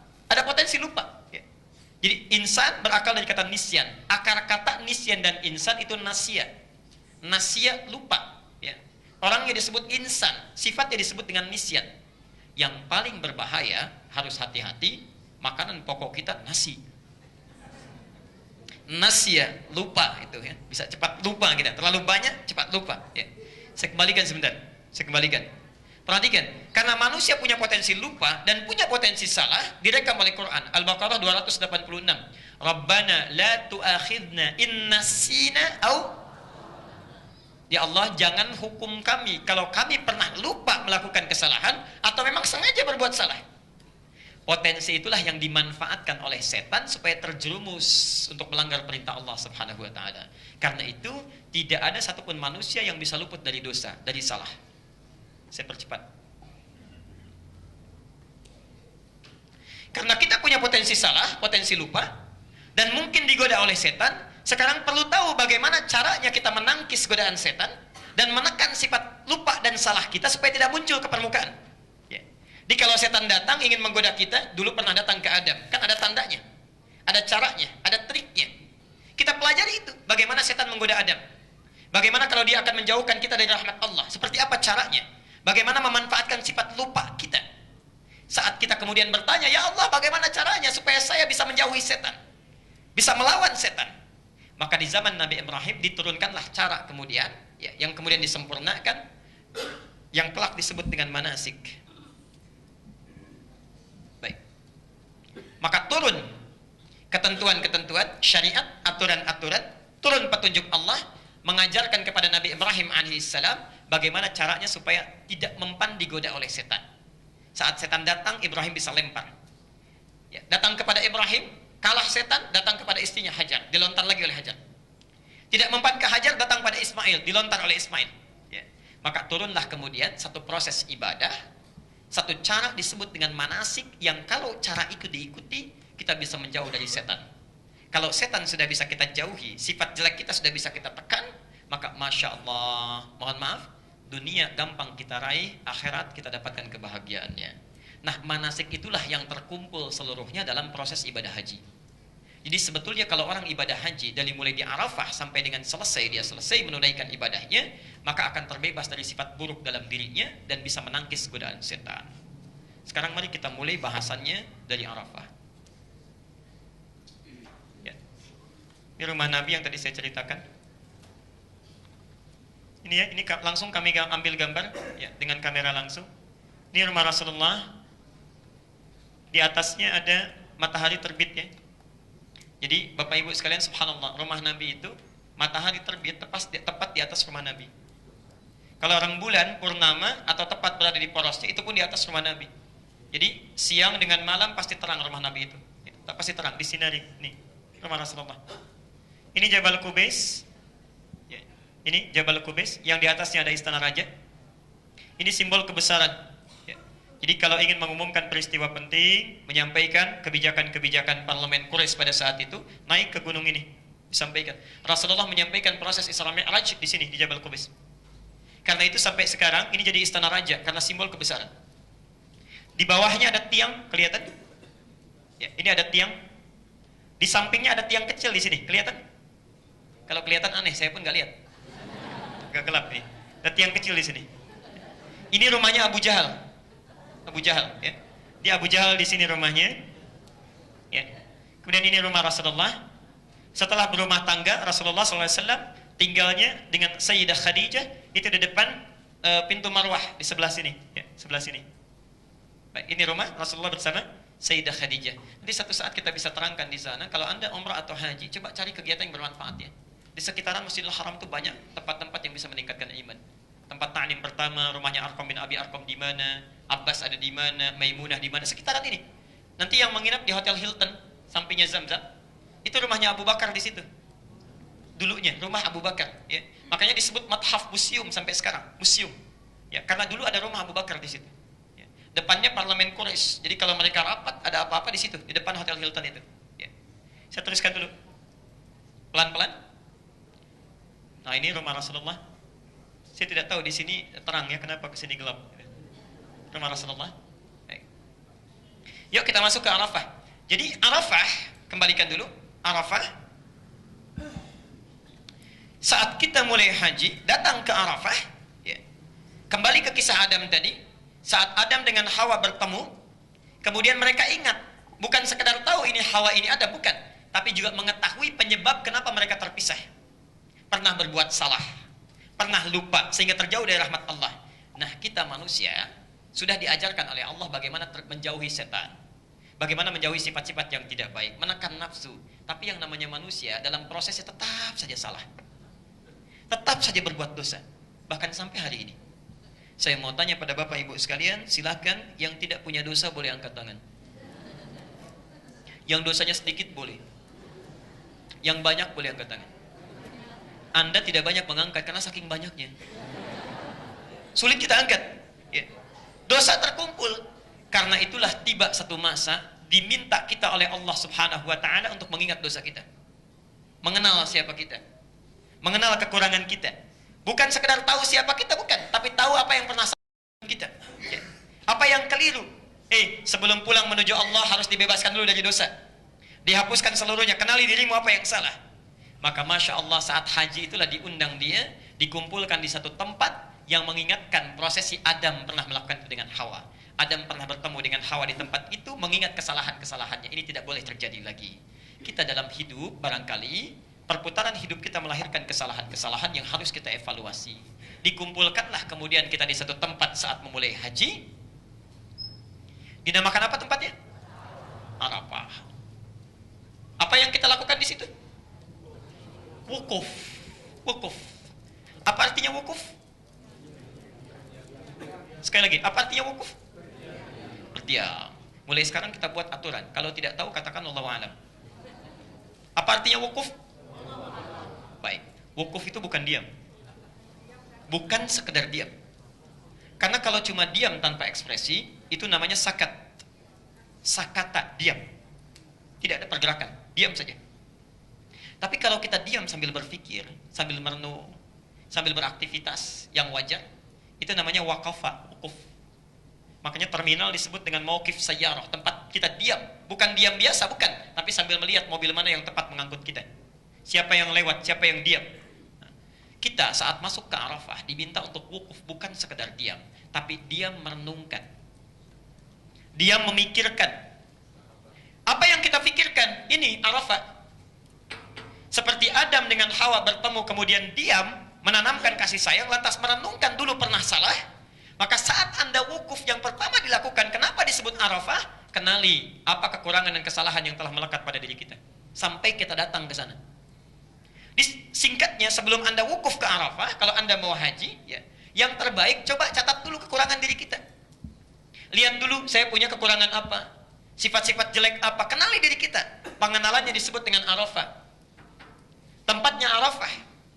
Begitu kita tahu, misal, bismillah, satu, maaf, saya punya sifat iri hati. Karena sifat iri ini saya sering sekali membicarakan keburukan tetangga, menjauh dari rahmat Allah. Saya punya sifat kebanyakan marah, biasanya laki-laki. Karena sering marah tidak terkontrol, jauh dari rahmat Allah. Berumah tangga harusnya sakinah, ini ribut tiap hari karena kurang kontrol dalam marahnya. Ya. Sering muncul perselisihan, marah. Gantian bu, perempuan. Lisan tidak terkontrol. Ya, masya Allah, segala dibicarakan. Cerewet misal. Semua dibicarakan. Catat satu-satu, 1, 2, 3. Kenali diri kita. Karena itu sebelum berangkat coba tanyakan pada orang tua, apa sifat kita yang dominan, yang keliru. Arafat. Tanyakan pada tetangga, tanyakan pada keluarga. Saat Anda datang kemudian ke Arafah, masya Allah, sudah duduk siap-siap untuk wukuf, siap merenungkan. Ini yang sudah dicatat ini, satu-satu. Satu-satu. Barangkali Bapak Ibu sekalian, mohon maaf sebesar-besarnya, kita kurang mendapatkan rahmat dari Allah, karena sifat yang jelek itu yang menjauhkan kita dari Allah. Seperti Adam menjauh dari surga. Kebiasaan buruk kita itu yang menjadikan rahmat Allah tidak turun. Kebiasaan makan yang haram menjadikan hidup tidak nikmat. Kebiasaan lisan kita yang kurang bagus menjadikan tetangga menjauh dari kita. Evaluasi pelan-pelan. Kita ingin buka sekatnya ini. Karena itu ketika Anda sampai di Arafah, ini yang sering keliru. Ini apa? Gelas, dalamnya ada air, ditutup ya. Perhatikan sini. Saya akan simpan dulu mic-nya, mudah-mudahan terdengar. Kalau saya masukkan benda ini ke dalam gelas, benda saya masukkan ke dalam gelas, masuk tidak? Perhatikan ya, kita buktikan dulu. Perhatikan, kita buktikan dulu. Tidak masuk. Memantul ya? Baik. Kenapa? Ada penghalang. Nah, dalam hidup kita, kadang-kadang kenapa kebanyakan rahmat Allah tidak sampai cepat kepada diri kita? Kalau berdoa sering tertunda, bahkan terhalang jawabannya. Nikmat tidak datang, pekerjaan selalu susah, rizki selalu terhalang. Kenapa? Karena barangkali saat kita meminta, rahmat Allah itu balik lagi mantul, tidak bisa masuk. Karena ada sekat yang menutup diri kita. Bukankah Anda ingat di hadis Muslim, nomor hadis 1015, di Al-Arba'in nomor 10, kalau kita makan yang haram itu bisa menutup doa. Nabi mengisahkan kisah seorang laki-laki, thumma dzakara rajula yutilus safara. Nabi mengisahkan seorang laki menempuh perjalanan panjang. Yamuddu yadai ash'atha aghbara, sampai kumal tampilan dirinya. Yamuddu yadaihi ila sama, mengangkat tangannya ke langit. Subhanallah, fayaqulu ya Rabb, menyebut asmaul husna. Kata Nabi, anna yustajabu lidzalik, sampai kapanpun tidak akan dijawab doanya. Famat'amu haramun, mashrabu haramun, wa malbasu haramun, makanannya haram, pakaiannya haram, minumannya haram, wa ghudhiya biharamin, dan selalu menggunakan perangkat hidup yang haram. Mungkin Anda saat berdoa tidak cepat jawaban terkabul karena ada perangkat haram dalam diri kita. Lisan kita yang salah, yang senang mencela, telinga kita mendengar yang salah, wa fi adanihim waqra, matanya salah, basirah tidak berfungsi. Ya.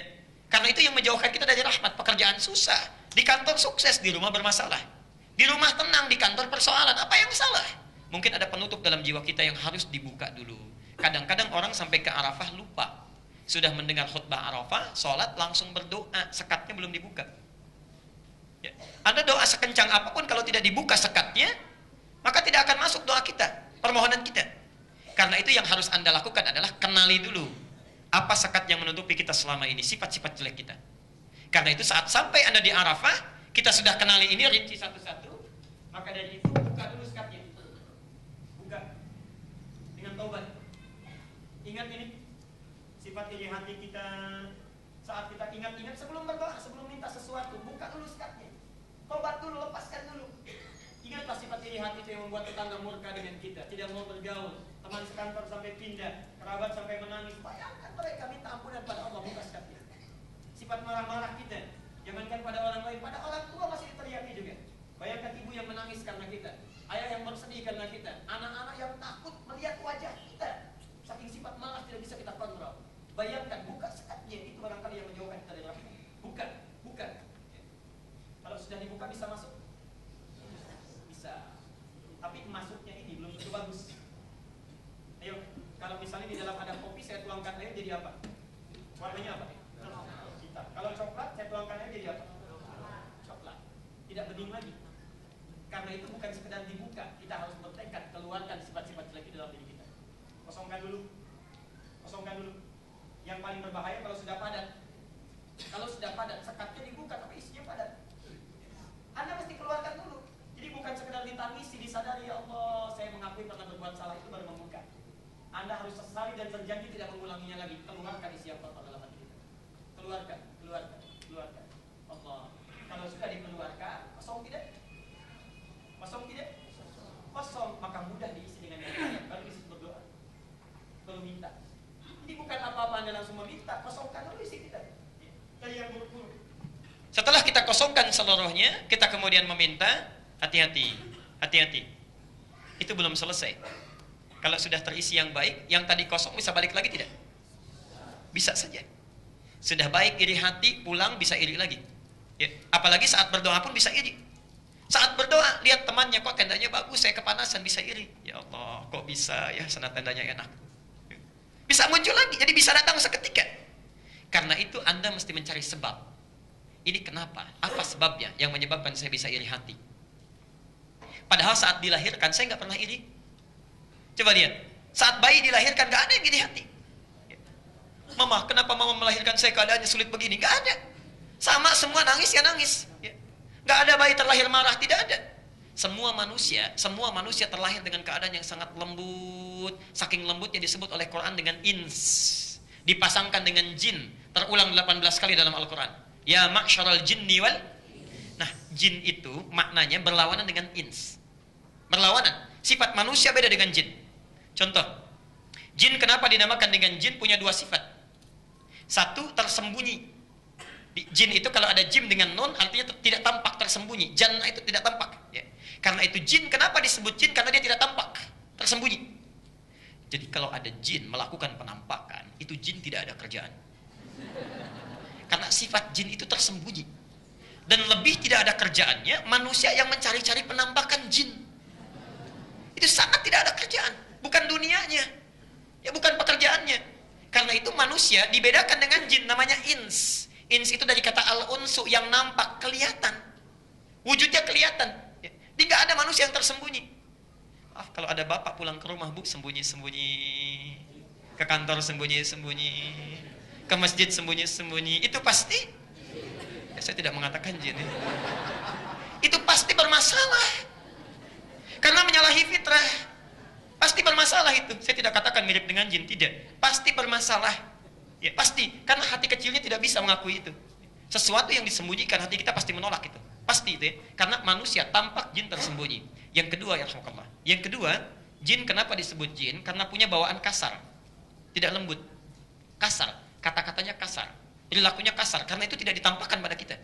Dan sekali dia melakukan penampakan, misal dia tampak hadir pada diri seseorang, tidak akan pernah lembut, tidak ada. Ada orang kemasukan jin masuk ke sini, Ustaz, saya mohon izin ikut taklim duduk di depannya. Sedang kemasukan jin, tidak mungkin itu. Kata-kata meracau, tangan mengacau, segalanya pasti begitu. Ya, manusia tidak. Kenapa disebut dengan ins? Karena dia lembut. Kata-katanya lembut, perilakunya lembut. Saking lembutnya, dengar suara kencang saja bisa menangis. Saking lembutnya, saking fitrahnya, baru lahir belum mandi saja sudah dicium-cium.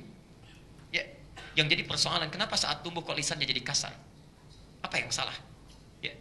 Apa yang menyebabkan kata-katanya menjadi kasar? Pandangannya jadi tidak terbatas, langkahnya melangkah tanpa aturan. Apa yang salah? Apa penyebabnya? Ya. Maka kita lihat. Ya, kita lihat sekarang satu-satu pelan-pelan. Kata Nabi, kullu mauludin yuladu 'alal fitrah fa'abawahu. Maka lingkungan sekitar nanti yang akan membuat dia berubah. Yang akan membuat dia berubah. Nah, kita akan cari penyebabnya. Ya Allah, ini kenapa saya begini? Kita cari penyebab. Yang menyebabkan tadinya lembut jadi terpleset, kasar. Ya, tadinya penyayang menjadi iri hati, terpleset. Terpleset dalam bahasa Arab itu zalafa. Zalafa terpleset. Ya. Penyebabnya kalau agak banyak izdalafa. Penyebabnya disebut dengan muzdalifah. Maka saat kita ingat-ingat itu, ingin mencari penyebabnya, datanglah kita ke satu tempat diberi nama Muzdalifah. Kan yang namanya Muzdalifah ada persoalan itu. Kenapa tertawa? Ya, sini. Yuk. Apa yang membuat saya iri hati? Membuat saya cepat marah sehingga saya terpeleset, zalafa, tergelincir. Ya. Tempatnya disebut Muzdalifah. Karena itulah ketika Anda selesai dari Arafah, kenali kekurangan kita, kita ingin cari penyebabnya. Apa penyebabnya ini? Masalahnya apa? Pergilah kita kemudian ke Muzdalifah. Masya Allah. Quran surah kedua Al-Baqarah 198.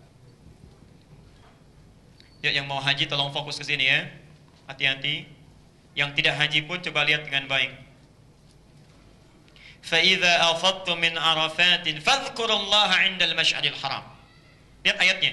Ketika Anda selesai di Arafah, ya, Arafah hajat kita selesai, tahu kekurangan diri kita, kita sudah berdoa, sekarang mencari penyebabnya, maka kita akan berjalan ke Al-Mash'aril Haram, ke Muzdalifah.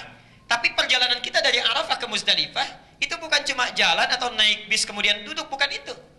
Kata Quran, fadhkurullaha, isi dengan zikir. Zikir, ingat-ingat apa penyebabnya, apa yang salah dari diri saya. Zikir, istighfar, perbanyak doa. Mohon maaf ya, situasinya tidak sama dengan cerita sekarang nanti. Akan hiruk pikuk. Boleh jadi ada yang saling cerita, saling dorong, ya, saling macam-macam. Hati-hati, sudah kita mau haji bukan cari dunia. Begitu Anda naik ke bis menuju Muzdalifah, sudah fadhkurullaha, diam zikir kita. Renungkan apa yang salah. Koreksi diri kita. Turun, saya percepat, turun ke Muzdalifah. Ya. Kita cari apa? Cari batu ya? Baik, pelan-pelan.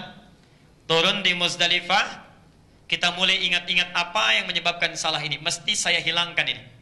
Saya bersihkan. Ibu, kalau yang dari luar tadi, Pak, dari dalam kita keluarkan kan?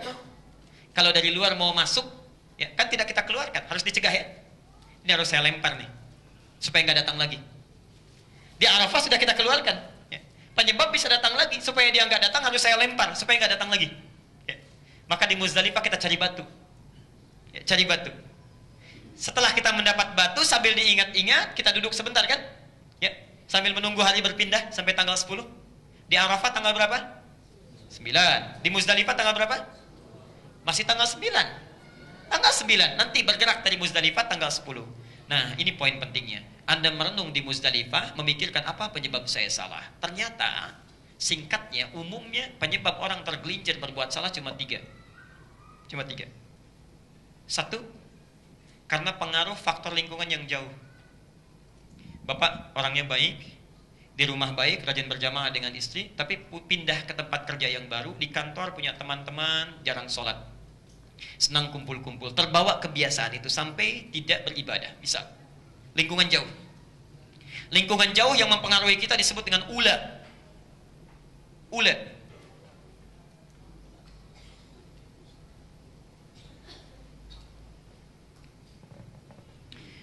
Ada orang di kantornya bagus orang-orangnya, pribadinya baik, cuma mohon maaf yang bermasalah lingkungan sekitar rumahnya.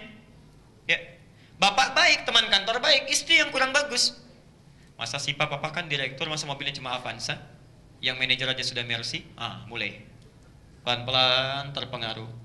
Pak, tetangga kita sepedanya sudah ganti, masa dede sepedanya ini aja. Pelan-pelan mulai berpengaruh. Tidak sedikit orang kehilangan jabatan karena persoalan pasangan hidupnya yang keliru. Ya. Bukan hanya laki-laki, istri juga begitu. Ada ibu sudah baik, Bu, baik, begitu menikah bisa tidak baik karena pasangan hidup gak baik. Mah, copot dong hijabnya, papa kan mau meeting nih, semua orang gak pakai hijab, mama mesti ikut. Tuh. Tadinya berhijab bisa dicopot karena pasangan hidup bisa berubah menjadi tidak baik. Lingkungan sekitar disebut dengan usta. Usta. Bisa usta, bisa wusta. Saking berbahayanya ini, spidol pun gak bisa menuliskan. Sudah berapa spidol ini? Alhamdulillah. Stop. Baik ya. Hanya persoalannya, mohon maaf ya. Sebetulnya faktor terpenting itu bukan karena pengaruh jauh, pengaruh lingkungan terdekat. Faktor paling penting itu kemampuan kita untuk bisa menjaga diri kita sendiri, ya. Menahan nafsu kita, meningkatkan takwa kita. Orang mau mempengaruhi sehebat apapun, kalau kitanya kuat, gak akan kena. Ya. Anda kalau tidak tanda tangan bisa mutasi, Pak. Ya, alhamdulillah, Pak. Allah kan sudah mengatur pekerjaan, mau dipindahkan sekarang juga saya ridho. Ya. Insya Allah tidak apa-apa. Yang penting Allah memberikan ridhonya kepada saya. Enak, kuat. Ya. Papa, kalau papa nggak ganti, repot nih mama. Ya nggak apa-apa mah. Mungkin dengan seperti ini hidup kita akan lebih nyaman dijalani. Enak. Ya. Dia bisa memberikan solusi. Kadang-kadang kan di rumah tangga itu seperti itu persoalannya. Ya. Banyak hal yang kita dapati, atau bahkan yang paling luar biasa, kita sendiri yang mengundang masalah. Kalau diri kita nggak bisa kontrol, masalah nggak ada. Cuma kita ciptakan sendiri. Saya sering contohkan, Anda duduk di depan rumah, tetangga kita lewat, tidak senyum kepada kita, kita yang marah. Tetangga kita lewat, tidak menyapa kita, bukan hanya sekedar marah, itu pengalaman pagi hari bisa dibawa sampai malam hari, diceritakan juga sama suamimu. Papa tahu nggak tadi pagi, mama duduk di depan, tetangga kita lewat, nggak nyapa sama mama, padahal kita kenal sudah lama. Mungkin barangkali orang itu sedang sakit gigi, sedang buru-buru, cuma karena kita memikirkan sesuatu yang bukan urusan kita, jadi capek kita itu.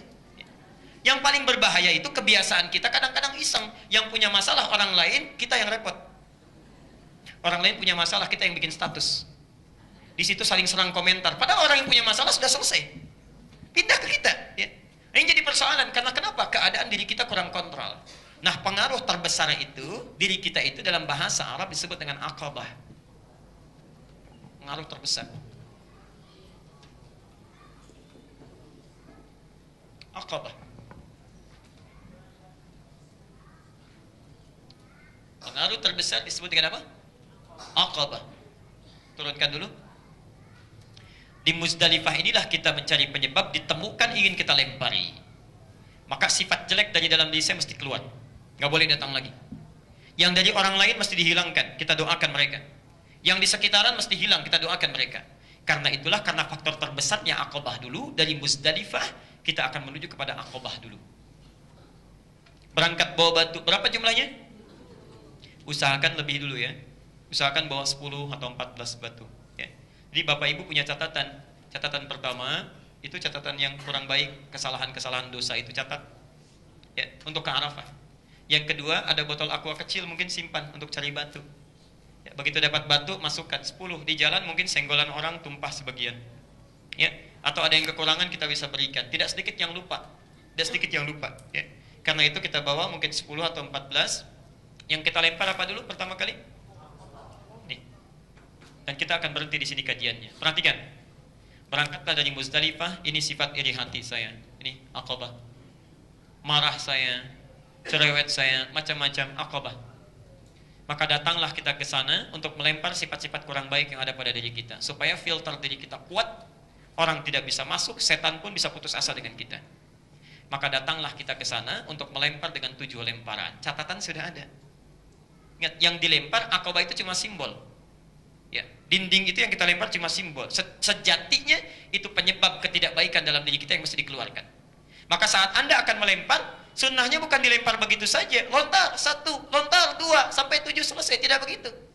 Sunnahnya, coba Anda lihat dulu catatan diri kita. Marah. Saya harus keluarkan sifat marah dari saya. Diri saya nggak boleh datang lagi. Maka ketika Anda akan lempar, bayangkan ini penyakit marah saya yang mau saya lempar.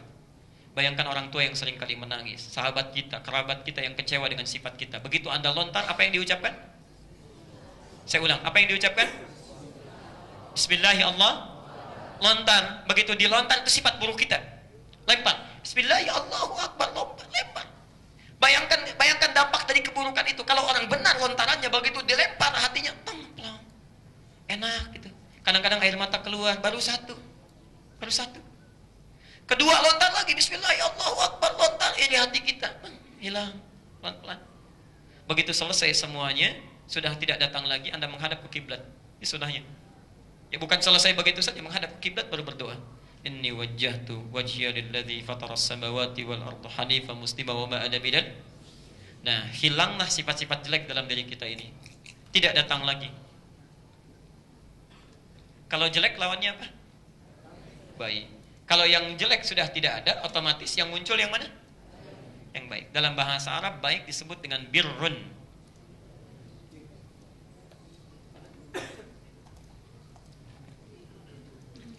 Jadi hati lawannya perhatian, penyayang. Marah lawannya sabar. Begitu marah tidak ada, sabar muncul. Sabar disebut dengan birrun.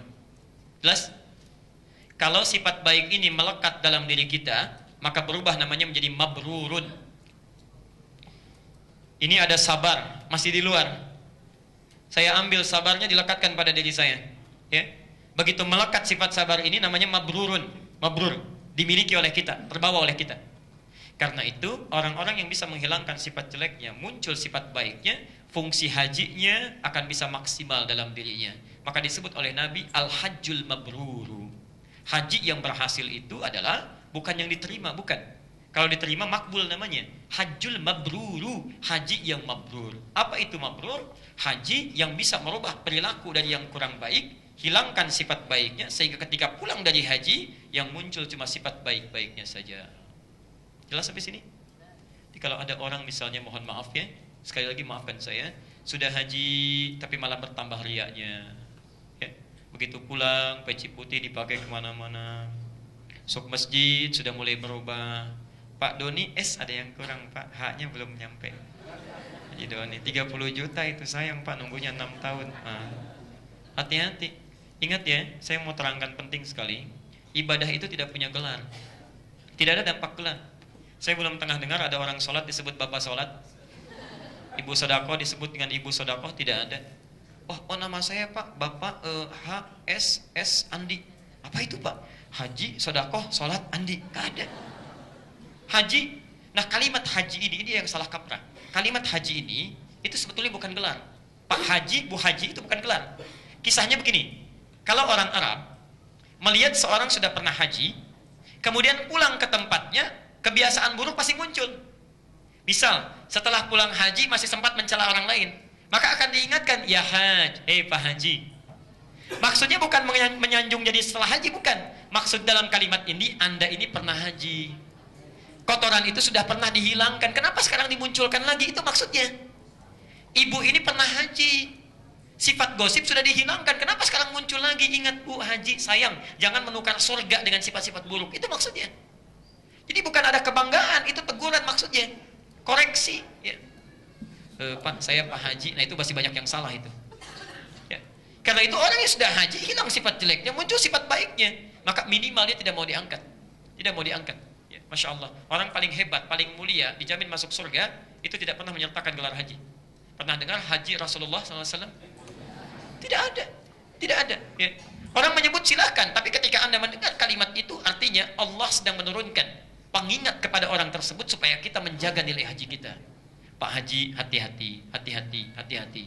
Jelas sampai di sini? Nah, ini kita baru bahas bagian yang pertama karena waktunya juga sudah hampir habis. Jadi saya simpulkan dulu. Yang pertama, haji itu bukan sekedar ibadah yang menghadirkan kita ke Mekah, mengunjungi Madinah lantas pulang. Bukan itu. Haji seharusnya menjadikan kita bisa meraih kebahagiaan di dunia dan ketentraman di akhirat nanti. Ini fokus yang pertama. Yang kedua, saya percepat. Ritual-ritual haji selain harus benar secara fikih dan ikhlas ditunaikan, juga mesti dipahami prosesnya sehingga bisa lebih nyaman dan maksimal saat kita menunaikan ritualnya. Yang ketiga, Arafah bukan sekedar tempat untuk kita wukuf dalam artian diam, tapi di situ kita mengenali siapa kita, apa kekurangan kita, apa yang menyebabkan kita jauh dari Allah Subhanahu wa taala. Di situ kita catat kekurangan kita, kita bertobat kepada Allah, kemudian kita koreksi diri kita. Kemudian cari penyebabnya untuk kita hilangkan selamanya dari hidup kita. Pergilah ke Muzdalifah yang menyebabkan kita sering terpeleset ya. Kita ambil batu-batunya, kita lempari kesalahan-kesalahan kita ya. Mulai dari diri kita, sifat yang kurang jelek, sampai kemudian kalau tidak cukup diri kita itu, kita datang berharap dengan sempurna di Muna, bukan Mina tapi Muna. Muna bukan Mina ya. Muna, tempat harapan. Harapan yang sangat dimohonkan. Di setelah Anda selesai dengan diri kita, kita ingin perbaiki keluarga kita mesti baik. Datang ke Mina kita, ke Muna kita mabit ya. Kita renungkan anak-anak kita, keluarga kita, pasangan hidup kita ya, insyaallah. Pun demikian dengan saudara-saudara di sekitar kita. Kalau Anda sudah sempurna menunaikan itu, mudah-mudahan saat pulang ke tanah air membawa kebaikan-kebaikan yang bisa memperbaiki keadaan hidup kita. Ini bagian yang pertama. Bagian yang kedua tidak bisa kita bahas pada saat ini, itu membahas tentang hikmah saat ritual di seputaran Ka'bah. Tawaf itu ada maknanya ya. Ada caranya, ada maknanya. Kemudian sa'i ada caranya, ada maknanya, sampai dengan tahallul ya. Nanti insyaallah kita akan ambil satu sesi yang langsung praktek dengan miniaturnya supaya langsung kelihatan ya. Tadi saya sudah sampaikan ke Pak Ketua DKM supaya nanti Ali Hasan cari miniatur Ka'bah. Taklim selanjutnya kita pasang Ka'bahnya, nanti kita diajarkan. Insyaallah kita belajar bagaimana cara masuk menuju Ka'bah, lewat pintu mana sunnahnya, Doanya apa? Lalu kenali Ka'bah, mulai tawaf dari mana? Hajar Aswad kenapa disebut Aswad? Ya? Yang mustajab di sekitar Ka'bah itu apa? Ya. Dari situ kemudian sa'i sampai selesai dengan tahallul. Untuk hari ini kita cukupkan dulu. Ada kopian yang sudah kami bagikan itu. Ya. Itu mohon maaf sebelumnya, itu adalah materi singkat yang bisa dibawa untuk bekal haji atau umrah nanti. Daripada Bapak Ibu bawa buku-buku yang mungkin tebal, dibolak-balik dan sebagainya, itu sudah kami rangkum singkat di situ ya. Jadi doa-doanya termasuk dengan ritualnya. Baik, itu dulu barangkali yang saya sampaikan. Kalau ada yang ingin ditanyakan, saya hanya berikan barangkali 5 sampai 10 menit saja. Terima kasih Tad. Banyak kita ambil pelajaran tentang hikmah. Sebagaimana Ustaz sampaikan bahwa hikmah menjadi hal yang terpenting, tetapi Ustaz katakan juga bahwa Rasulullah tidak pernah mengajarkan tentang bagaimana mempelajari hikmah. Sehingga yang saya pahami, hikmah ini diserahkan kepada kita. Karena diserahkan pada kita, muncul pemahaman tentang hikmah yang liar. Saya pernah belajar ilmu tasawuf bahwa hikmah itu ada pada tingkatan ketiga setelah syariah, thariqah, hikmah, dan yang terakhir ma'rifah. Yang lebih jauh lagi mungkin Ustadz jauh lebih paham, bahkan sholat itu tidak perlu lagi ada karena hikmahnya begini sampai semacam itu. Itu yang pertama. Yang kedua, tentang penamaan bulan-bulan dalam Islam. Tadi ada Dzulqa'dah, mungkin juga Dzulhijjah. Dengan demikian nama-nama itu muncul setelah Islam. Padahal dalam sebuah ayat kan disebutkan bahwa inna iddatas syuhuri indallahi 12 syahran indallahi 12 syahran yauma khalaqas samawati wal ard. Artinya bahwa 12 bulan ini Allah ciptakan pada saat bersamaan dengan penciptaan bumi ini. Terus nama ketika sebelum ada kemudian Dzulhijjah dan sebagainya itu apa Tad? Itu terima kasih. Baik, saya mulai dari yang kedua dulu ya. Tolong bedakan antara jumlah dengan nama, itu lain. Ya, tadi disebutkan At-Taubah ayat ke-36. Inna 'iddatasy syuhuri 'indallahi 12 syahran fi kitabillah yauma khalaqas samawati wal ard minha arba'atun hurum. Ya, di jumlah bilangan bulan di sisi Allah dalam setahun itu ada 12 jumlah bilangan bulan. Tapi Quran tidak merinci namanya mesti apa. Yang pasti kalau waktu kita ingin stabil, ingin baik dalam menata aktivitas, setahun mesti ada 12 bulan. Itu kaidahnya. Dan sudah dibuktikan secara ilmiah, satu-satunya kitab yang menyebutkan bahwa setahun ada 12 bulan itu cuma Quran.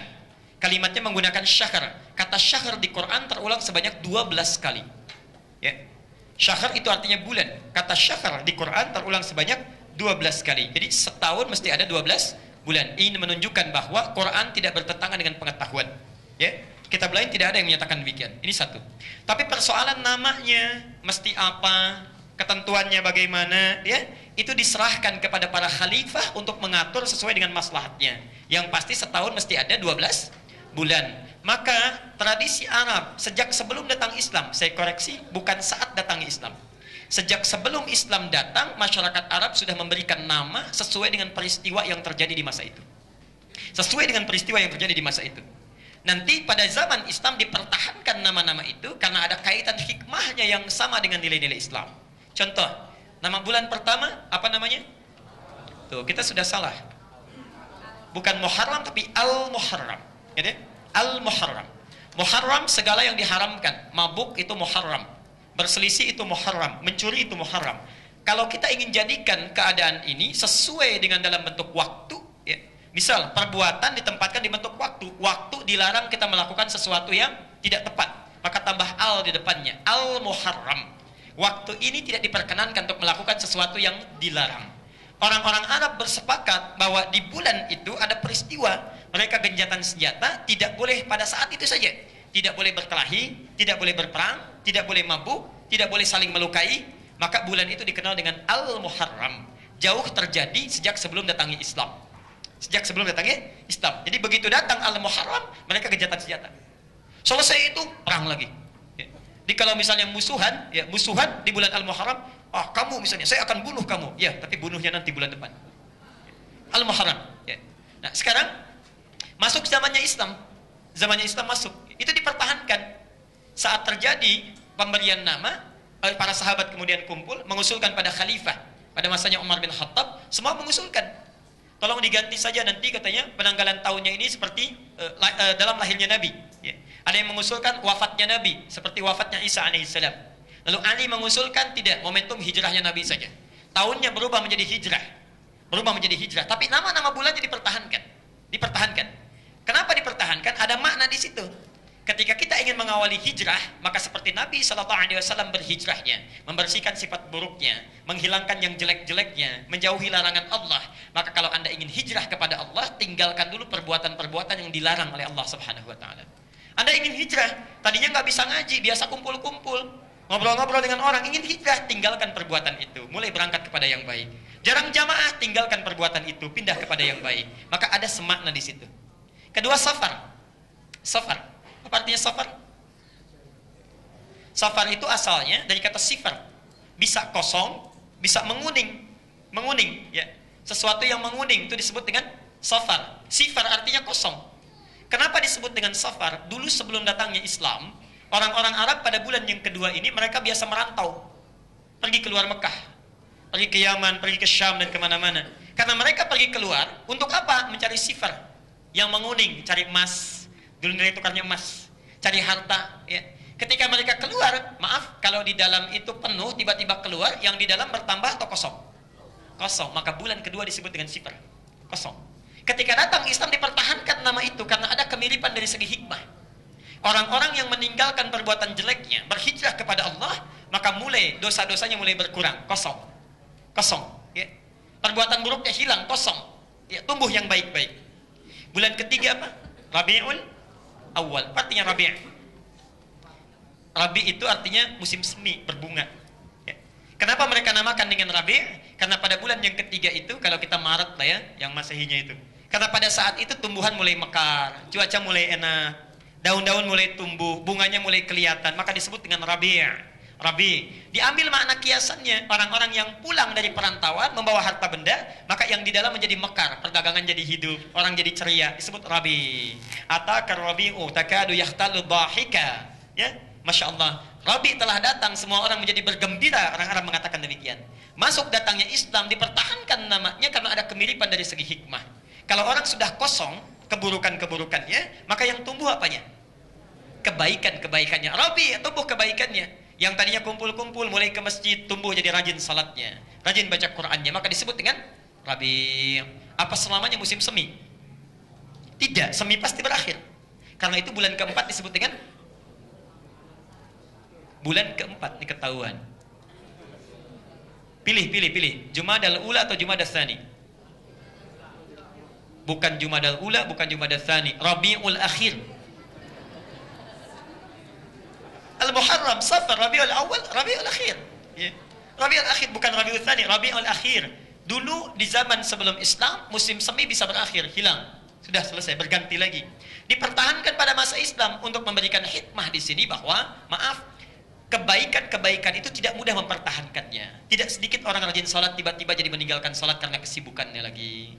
Tidak sedikit orang hafal Quran jadi hilang hafalannya. Ya, hati-hati. Ini memberikan pesan bahwa kalau sudah beramal muncul kebaikan-kebaikan, jangan ujub dengan amalan, jangan puas dengan amalan, jangan sombong dengan Rabi kita. Karena setiap kali mengangkat sifat Rabi itu, maaf, sombong muncul, riak muncul, maka amalan bisa gugur. Ini pesan. Kelima jadi apa? Jumadil Awal. Salah lagi. Jumadil Awal atau Jumadil Ula? Salah lagi. Kalau tidak tahu katakan wallahu a'lam. Alhamdulillah. Bukan Jumadi tapi Jumada. Bukan Jumadi tapi Jumada. Ya, Jumada itu musim kering, gugur. Ya. Jadi hilang musim seminya, muncul musim gugur, kering. Kalau Jumadi, tapi ini bahasa Arab ya. Kalau Jumadi itu orangnya.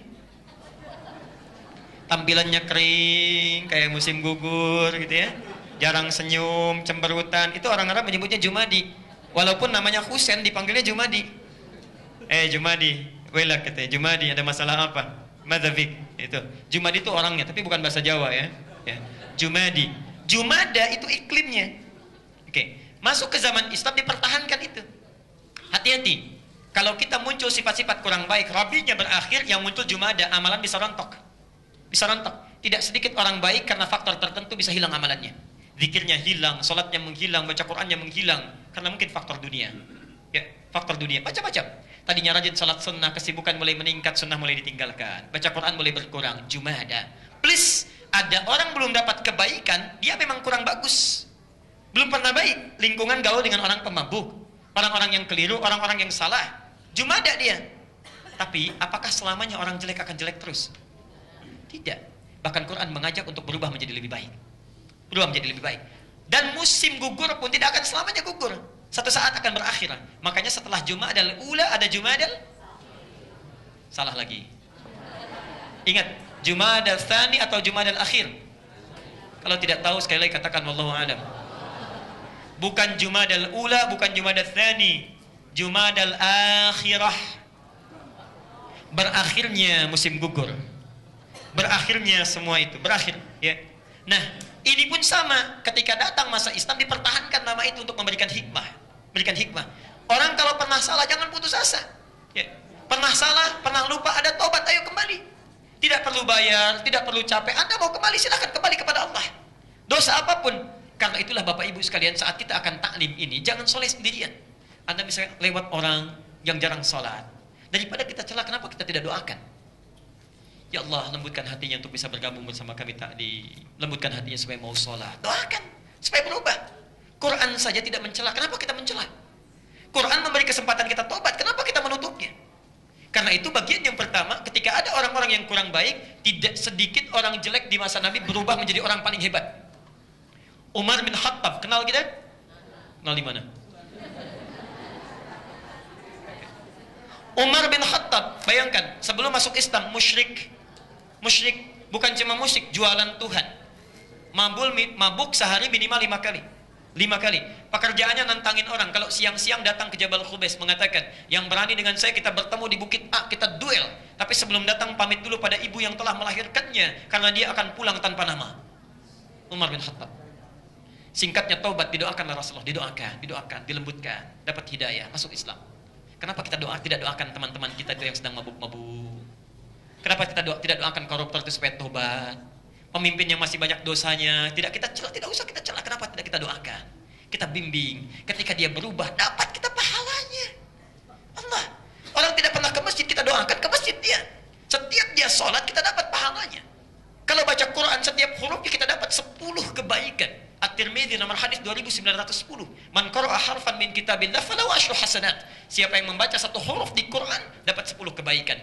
Kita yang berkontribusi mengajak dia, hadis Muslim nomor hadis 1893. Man dalla 'ala khairin falahu ajruhu mithla ajri fa'ilihi min ghairi an yanqusa min ajrihi syai'. Siapa yang menunjukkan pada kebaikan, dilakukan kebaikan itu oleh orang tersebut, maka penunjuknya, fasilitatornya dapat kebaikan yang sama dengan orang itu tanpa dikurangi sedikit pun. Masyaallah. Doakan, minta pada Allah. Umar masuk Islam. Baik Islamnya. Saking hebatnya masuk Islamnya, kata Nabi, masuk surga tanpa hisab. Dan satu-satunya sahabat yang bidadarinya sudah menanti di pinggir surga. Karena doanya spesifik. Ya Allah, kalau saya masuk surga, saya ingin bidadari yang pipinya begini lesongnya. Ya, kemudian hidungnya begini, sorot matanya seperti ini. Datang Nabi mengatakan, Bushrolaka ya Umar, kabar baik untukmu ya Umar. Bidadari kamu sudah menunggu di pintu surga, tidak tertukar. Bapak, mana bidadarinya? Saya tanya, Anda pernah mabuk 5 kali dalam sehari? Tidak. Pernah musyrik? Tidak. Kalaupun sempat ada yang kemudian masuk Islam, tidak pernah jualan Tuhan. Tidak ada yang nantangin orang. Pertanyaannya, kenapa orang pernah musyrik, pernah mabuk? Surganya jelas. Kita yang tidak pernah musyrik, tidak mabuk, tidak menantang orang, tidak mencela orang, kenapa sampai sekarang surga tidak jelas, hisab menegangkan, amalan berantakan? Barangkali cara berislam kita tidak seperti cara berislam Umar. Umar melihat Nabi, langsung saya itu dipraktekkan. Lihat Nabi tahajud, besok dia tahajud. Lihat Utsman tahajud, At-Tibyan fi Adab Hawalatil Quran, karangan Imam An-Nawawi, halaman 37 terbitan Darul Hadis. Di situ ada 2 paragraf, setiap paragraf 8 baris. Dikisahkan bagaimana persaingan para sahabat. Utsman itu Pak, sesibuk-sibuknya luar biasa, keluar masuk Madinah, masih sempat tahajud sampai khatam Quran dalam tahajudnya. Kedengaran oleh Umar, kedengaran. Maka besoknya Umar 4 kali khatam Quran, 2 kali siang, 2 kali malam. 2 kali siang, 2 kali malam. Umar infak pada Rasulullah sepertiga hartanya. Kedengaran oleh Umar, saya setengahnya. Dikejar, dikejar, dikejar. Selalu ingin lebih baik. Diikuti sunnah Nabi. Siang-siang Nabi puasa, dengar Nabi puasa, puasa Umar. Dengar Nabi tahajud, tahajud Umar. Jadi diikuti betul. Kita terbalik. Kita terbalik. Masya Allah. Kalau sahabat sedikit makan, kita sedikit-sedikit makan. Masya Allah. Kalau sahabat sedikit-sedikit tahajud, kita sedikit tahajud. Sedikit-sedikit puasa, kita sedikit puasa. Dan cita-cita kita paling tinggi melebihi para sahabat. Surganya Firdaus bersama Nabi SAW. Antrinya di mana? Seorang At-Tirmidzi, seorang Ibnu Abbas. Ibnu Abbas sahabat, At-Tirmidzi seorang perawi hadis. Kitabnya banyak, Pak. Sampai sekarang kalau kita baca hadis, itu dapat pahalanya. Beliau berdua itu di akhir hidupnya sampai menangis buta matanya. Menangisi dirinya buta matanya, saking seringnya menangis. Karena takut kalau meninggal dunia masih membawa kesalahan ketika menghadap Allah Subhanahu wa taala. Antum yang sehari berapa baca hadis? Berapa beribadah kita? Yang cita-cita paling tinggi, amal apa yang sudah mau kita bawa? Dosa masih banyak, dengan orang tua bermasalah, dengan anak ada persoalan, belum tobat juga, sampai kapan kita mesti berubah? Kan itu bertakwalah kepada Allah, bertakwalah kepada Allah. Itu poinnya. Jadi kalau Anda pernah punya salah, Quran pun membuka peluang untuk kita tobat. Untuk kita tobat. Jumadal akhirah, setiap kekeringan akan berakhir. Sehingga datanglah Rajab. Rajab, bulan kemuliaan, terangkat kita, ya, terangkat kemuliaan, bertambah kebaikan. Rajab itu terhormat namanya, kehormatan. Karena itu jangan dilanggar. Ketika datang Rajab sebelum masa Islam jahiliyah, orang tidak boleh berperang untuk penghormatan. Maka orang yang tadinya jauh dari kebaikan, buruk dia, terjebak dalam kejelekan, ketika berubah menjadi baik akan diangkat oleh Allah dan dihormati oleh makhluk. Tidak sedikit orang-orang hebat, ustadz, ulama dulunya punya masa yang sangat kelam. Ada pencuri, ada yang pernah masuk penjara, segalanya. Ketika dia tobat mendekati Allah, bahkan subhanallah, kisah dulunya menjadi inspirasi, tidak pernah diungkap. Terhormat dia, Rajab. Sya'ban, bekal kebaikan. Dulu sebelum masa Islam, bekal mencari air itu Sya'ban. Ya, karena musim panas mulai tiba, mereka mencari air. Karena kalau sudah masuk Ramadan, itu membakar panasnya, tidak bisa keluar. Dicari air. Datang masa Islam, dipertahankan nakmanya. Karena wahyu itu dalam Quran sering diilustrasikan dengan air. Air datang dari langit turun ke bumi, menjadikan tanah yang kering menjadi gembur kembali. Air wahyu turun dari langit, datang ke hati orang yang tadinya kering, menjadikan gembur dekat dengan Allah kembali. Dipertahankan Sya'ban.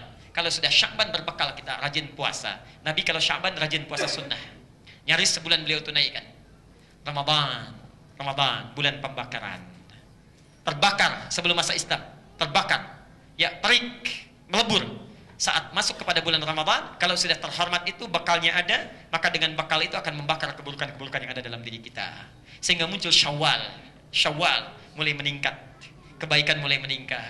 Mulai santai, Dzulqa'dah. Kalau dulu orang berhaji, sekarang mulai santai. Kalau orang bekalnya sudah meningkat, sudah nyaman, maka bekal menuju Allah akan santai. Pulangnya santai. Orang dipanggil pulang kelepok-kelepok, marah-marah, kemudian bergerak-gerak, kemudian meracau. Yang ini tidak. Ya ayyatuhan nafsul irji' ila rabbika radiyatan. Insyaallah.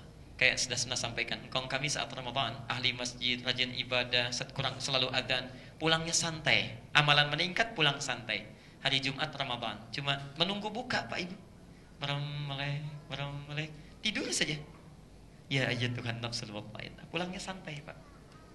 Anda saya lihat tuh di luar merem-melek, belum meninggal juga itu. Ahmad Muzammil sebelum Ramadan dikasih bersin 2 kali. Ahmad Muzammil seorang pentahsin Quran, pahalanya banyak. Antum tahsin, beliau dapat pahalanya itu karena salah satu penemu metode tahsin di Indonesia. Gak dapat Ramadan, kamu capek kalau Ramadan, sudah wafat saja sekarang. Hari Kamis setelah salat subuh, bersin 2 kali, kasih cara, bersin 2 kali, tidur, gak bangun lagi. Tadi bersin tuh, sudah sekali tadi ya. Hati-hati, belum meninggal juga. Masih ada yang perlu dibakar, belum santai kita. Masya Allah, kalau orang setelah Ramadan sudah siap, gampang pulangnya, cepat diwafatkan. Kita yang dihidupkan sampai hari ini masih membutuhkan semangat, motivasi untuk berubah. Jelas yang begini pertama ya. Yang kedua, betul, saya percepat, hikmah itu bukan ilmu yang dipelajari pada awalnya, tapi pemberian yang didapatkan sebagai anugerah. Karena itu bahasa Qur'annya wa may yu'tal hikmata faqad utiya khairan katsira. Siapa yang diberi hikmah, Nabi diberi hikmah. Dengan pemberian hikmah itu dipraktekkan oleh Nabi. Ya. Ketika mengajarkan salat, ditanamkan hikmahnya melalui akhlak oleh Nabi. Dicatat oleh sahabat. dipelajari oleh ulama, dikumpulkan oleh ulama. Hikmah-hikmah itu. Kumpulannya disertakan kepada kita untuk kita pelajari. Ada yang langsung dapat lewat ibadah, ada yang langsung dapat lewat pembelajaran itu supaya menikmati proses ibadahnya. Itu awalnya, silsilahnya. Tidak mungkin mendapatkan hikmah kecuali satu lewat tauhid, kenal Allah dulu. Ya. Setelah kenal Allah lewat syariat, bagaimana mempraktekkan ibadah lewat syariat. Ya. Syariat itu bisa dinikmati lewat hikmah. Puncaknya masuk kepada akhlak. Kalau ini semua sudah ada, maka ma'rifah, kenal kita dengan kebaikan kehidupan kita. Kenal Allah disebut ma'rifatullah. Kenal kebaikan dengan manusia disebut dengan ma'rifatul insan. Ya. Maka di sini muncul ma'rifah. Semuanya satu kesatuan, tidak bisa ditinggalkan. Tidak bisa. Misal, saya sudah dapat hikmah saja. Puncak ibadah itu hikmah. Kalau sudah dapat hikmah, gak perlu ibadah lagi. Ada yang demikian, itu berlebihan. Nabi saja yang sudah dapat hikmah, Rasul masih sholat. Nabi, Rasul dapat hikmah diberi oleh Allah, masih sholat. Masa kita yang bukan Nabi, bukan Rasul, hikmah gak jelas, gak mau sholat? Ya. Ada dulu orang liberal mengatakan begini, inna sholata tanha anil fahsya wal munkar. Sholat itu fungsinya mencegah perbuatan keji dan mungkar. Kalau saya sudah bisa mencegah perbuatan keji dan mungkar, maka saya tidak perlu sholat. Kami jawab, meninggalkan sholat itu perbuatan mungkar. Meninggalkan sholat itu perbuatan mungkar. Kalau Anda tidak sholat, sama saja Anda masuk pada perbuatan mungkar. Kalau Bapak ingin lebih jelas tadi lihat, kata Bapak ada kelompok sufistik tasawuf yang mengatakan kalau sudah mencapai hikmah tidak perlu ibadah. Itu sudah dijelaskan oleh jauh-jauh hari oleh orang tua kita. Nanti buka Pak kitabnya Kiai Haji Hashim Asy'ari. Kitab kedua, beliau punya 15 kitab. Kitab kedua judulnya Risalah Ahlus Sunnah wal Jamaah. Halaman ke-11, paragraf kedua, baris 1 sampai 4. Perhatikan di situ kalimatnya. Di halaman 9 diberi judul Fasdun Awwalu Zuhuri Bid'atin fi Ardi Jawa. Pasal pembahasan awal munculnya bid'ah di tanah Jawa. Bid'ah yang dimaksudkan bukan bid'ah fikih tapi bid'ah akidah. Wa al-mubtadi'ina fiha, dan tokoh-tokoh bid'ahnya. Di halaman yang tadi saya sebutkan, itu disebutkan kalimatnya begini. Wa minhum al-abahiyuna, di antara aliran menyimpang itu aliran abahiyun, abah-abah semua boleh. Siapa mereka? Aliran zikir yang punya bacaan tertentu, wasafa qalbuhu, karena seringnya zikir merasa dekat dengan Allah, menyimpulkan sudah bersih hatinya. Kalau sudah bersih hatinya, tidak berlaku bagi mereka al-amru wal nahyu, ya, al-ma'ruf wal munkar, tidak berlaku perintah dan larangan. Jadi akan ada orang yang mengatakan begini, Bapak Ibu datang sedang zuhur, masuk waktu zuhur, Pak Kiainya masih duduk, ditanya, Pak Kiai kok nggak sholat? Ada ilmunya belum nyampe. Pak Kiai berdiri di sini, duduk di sini, tapi rohnya sedang sholat menghadap Allah. Itu kata Syekh Hashim Al-Asy'ari, itu aliran yang menyimpang, bid'ah. Beliau sendiri mengatakan, ya. Halaman ke-13 ya kalau kita teruskan, ya. Itu ketika sudah pencela Syiah disebut menyimpang, Tidak percaya buka halaman 10-nya. Halaman 10-nya paragraf yang ketiga, baris 1 sampai 5. Wa minhum rafidhiyuna, di antara aliran menyimpang di tanah Jawa yang datang tadinya enggak ada, tiba-tiba ada. Rafidhiyuna itu Syiah Rafidah. Yasubuna ashab Rasulillah Sayyidina Abu Bakr wa Umar radhiyallahu anhuma, yang kerjaannya selalu mencela sahabat Nabi, terutama Abu Bakar dan Umar. Disebutkan oleh beliau. Nah, yang paling menarik beliau sebutkan juga, wa minhum jahlatul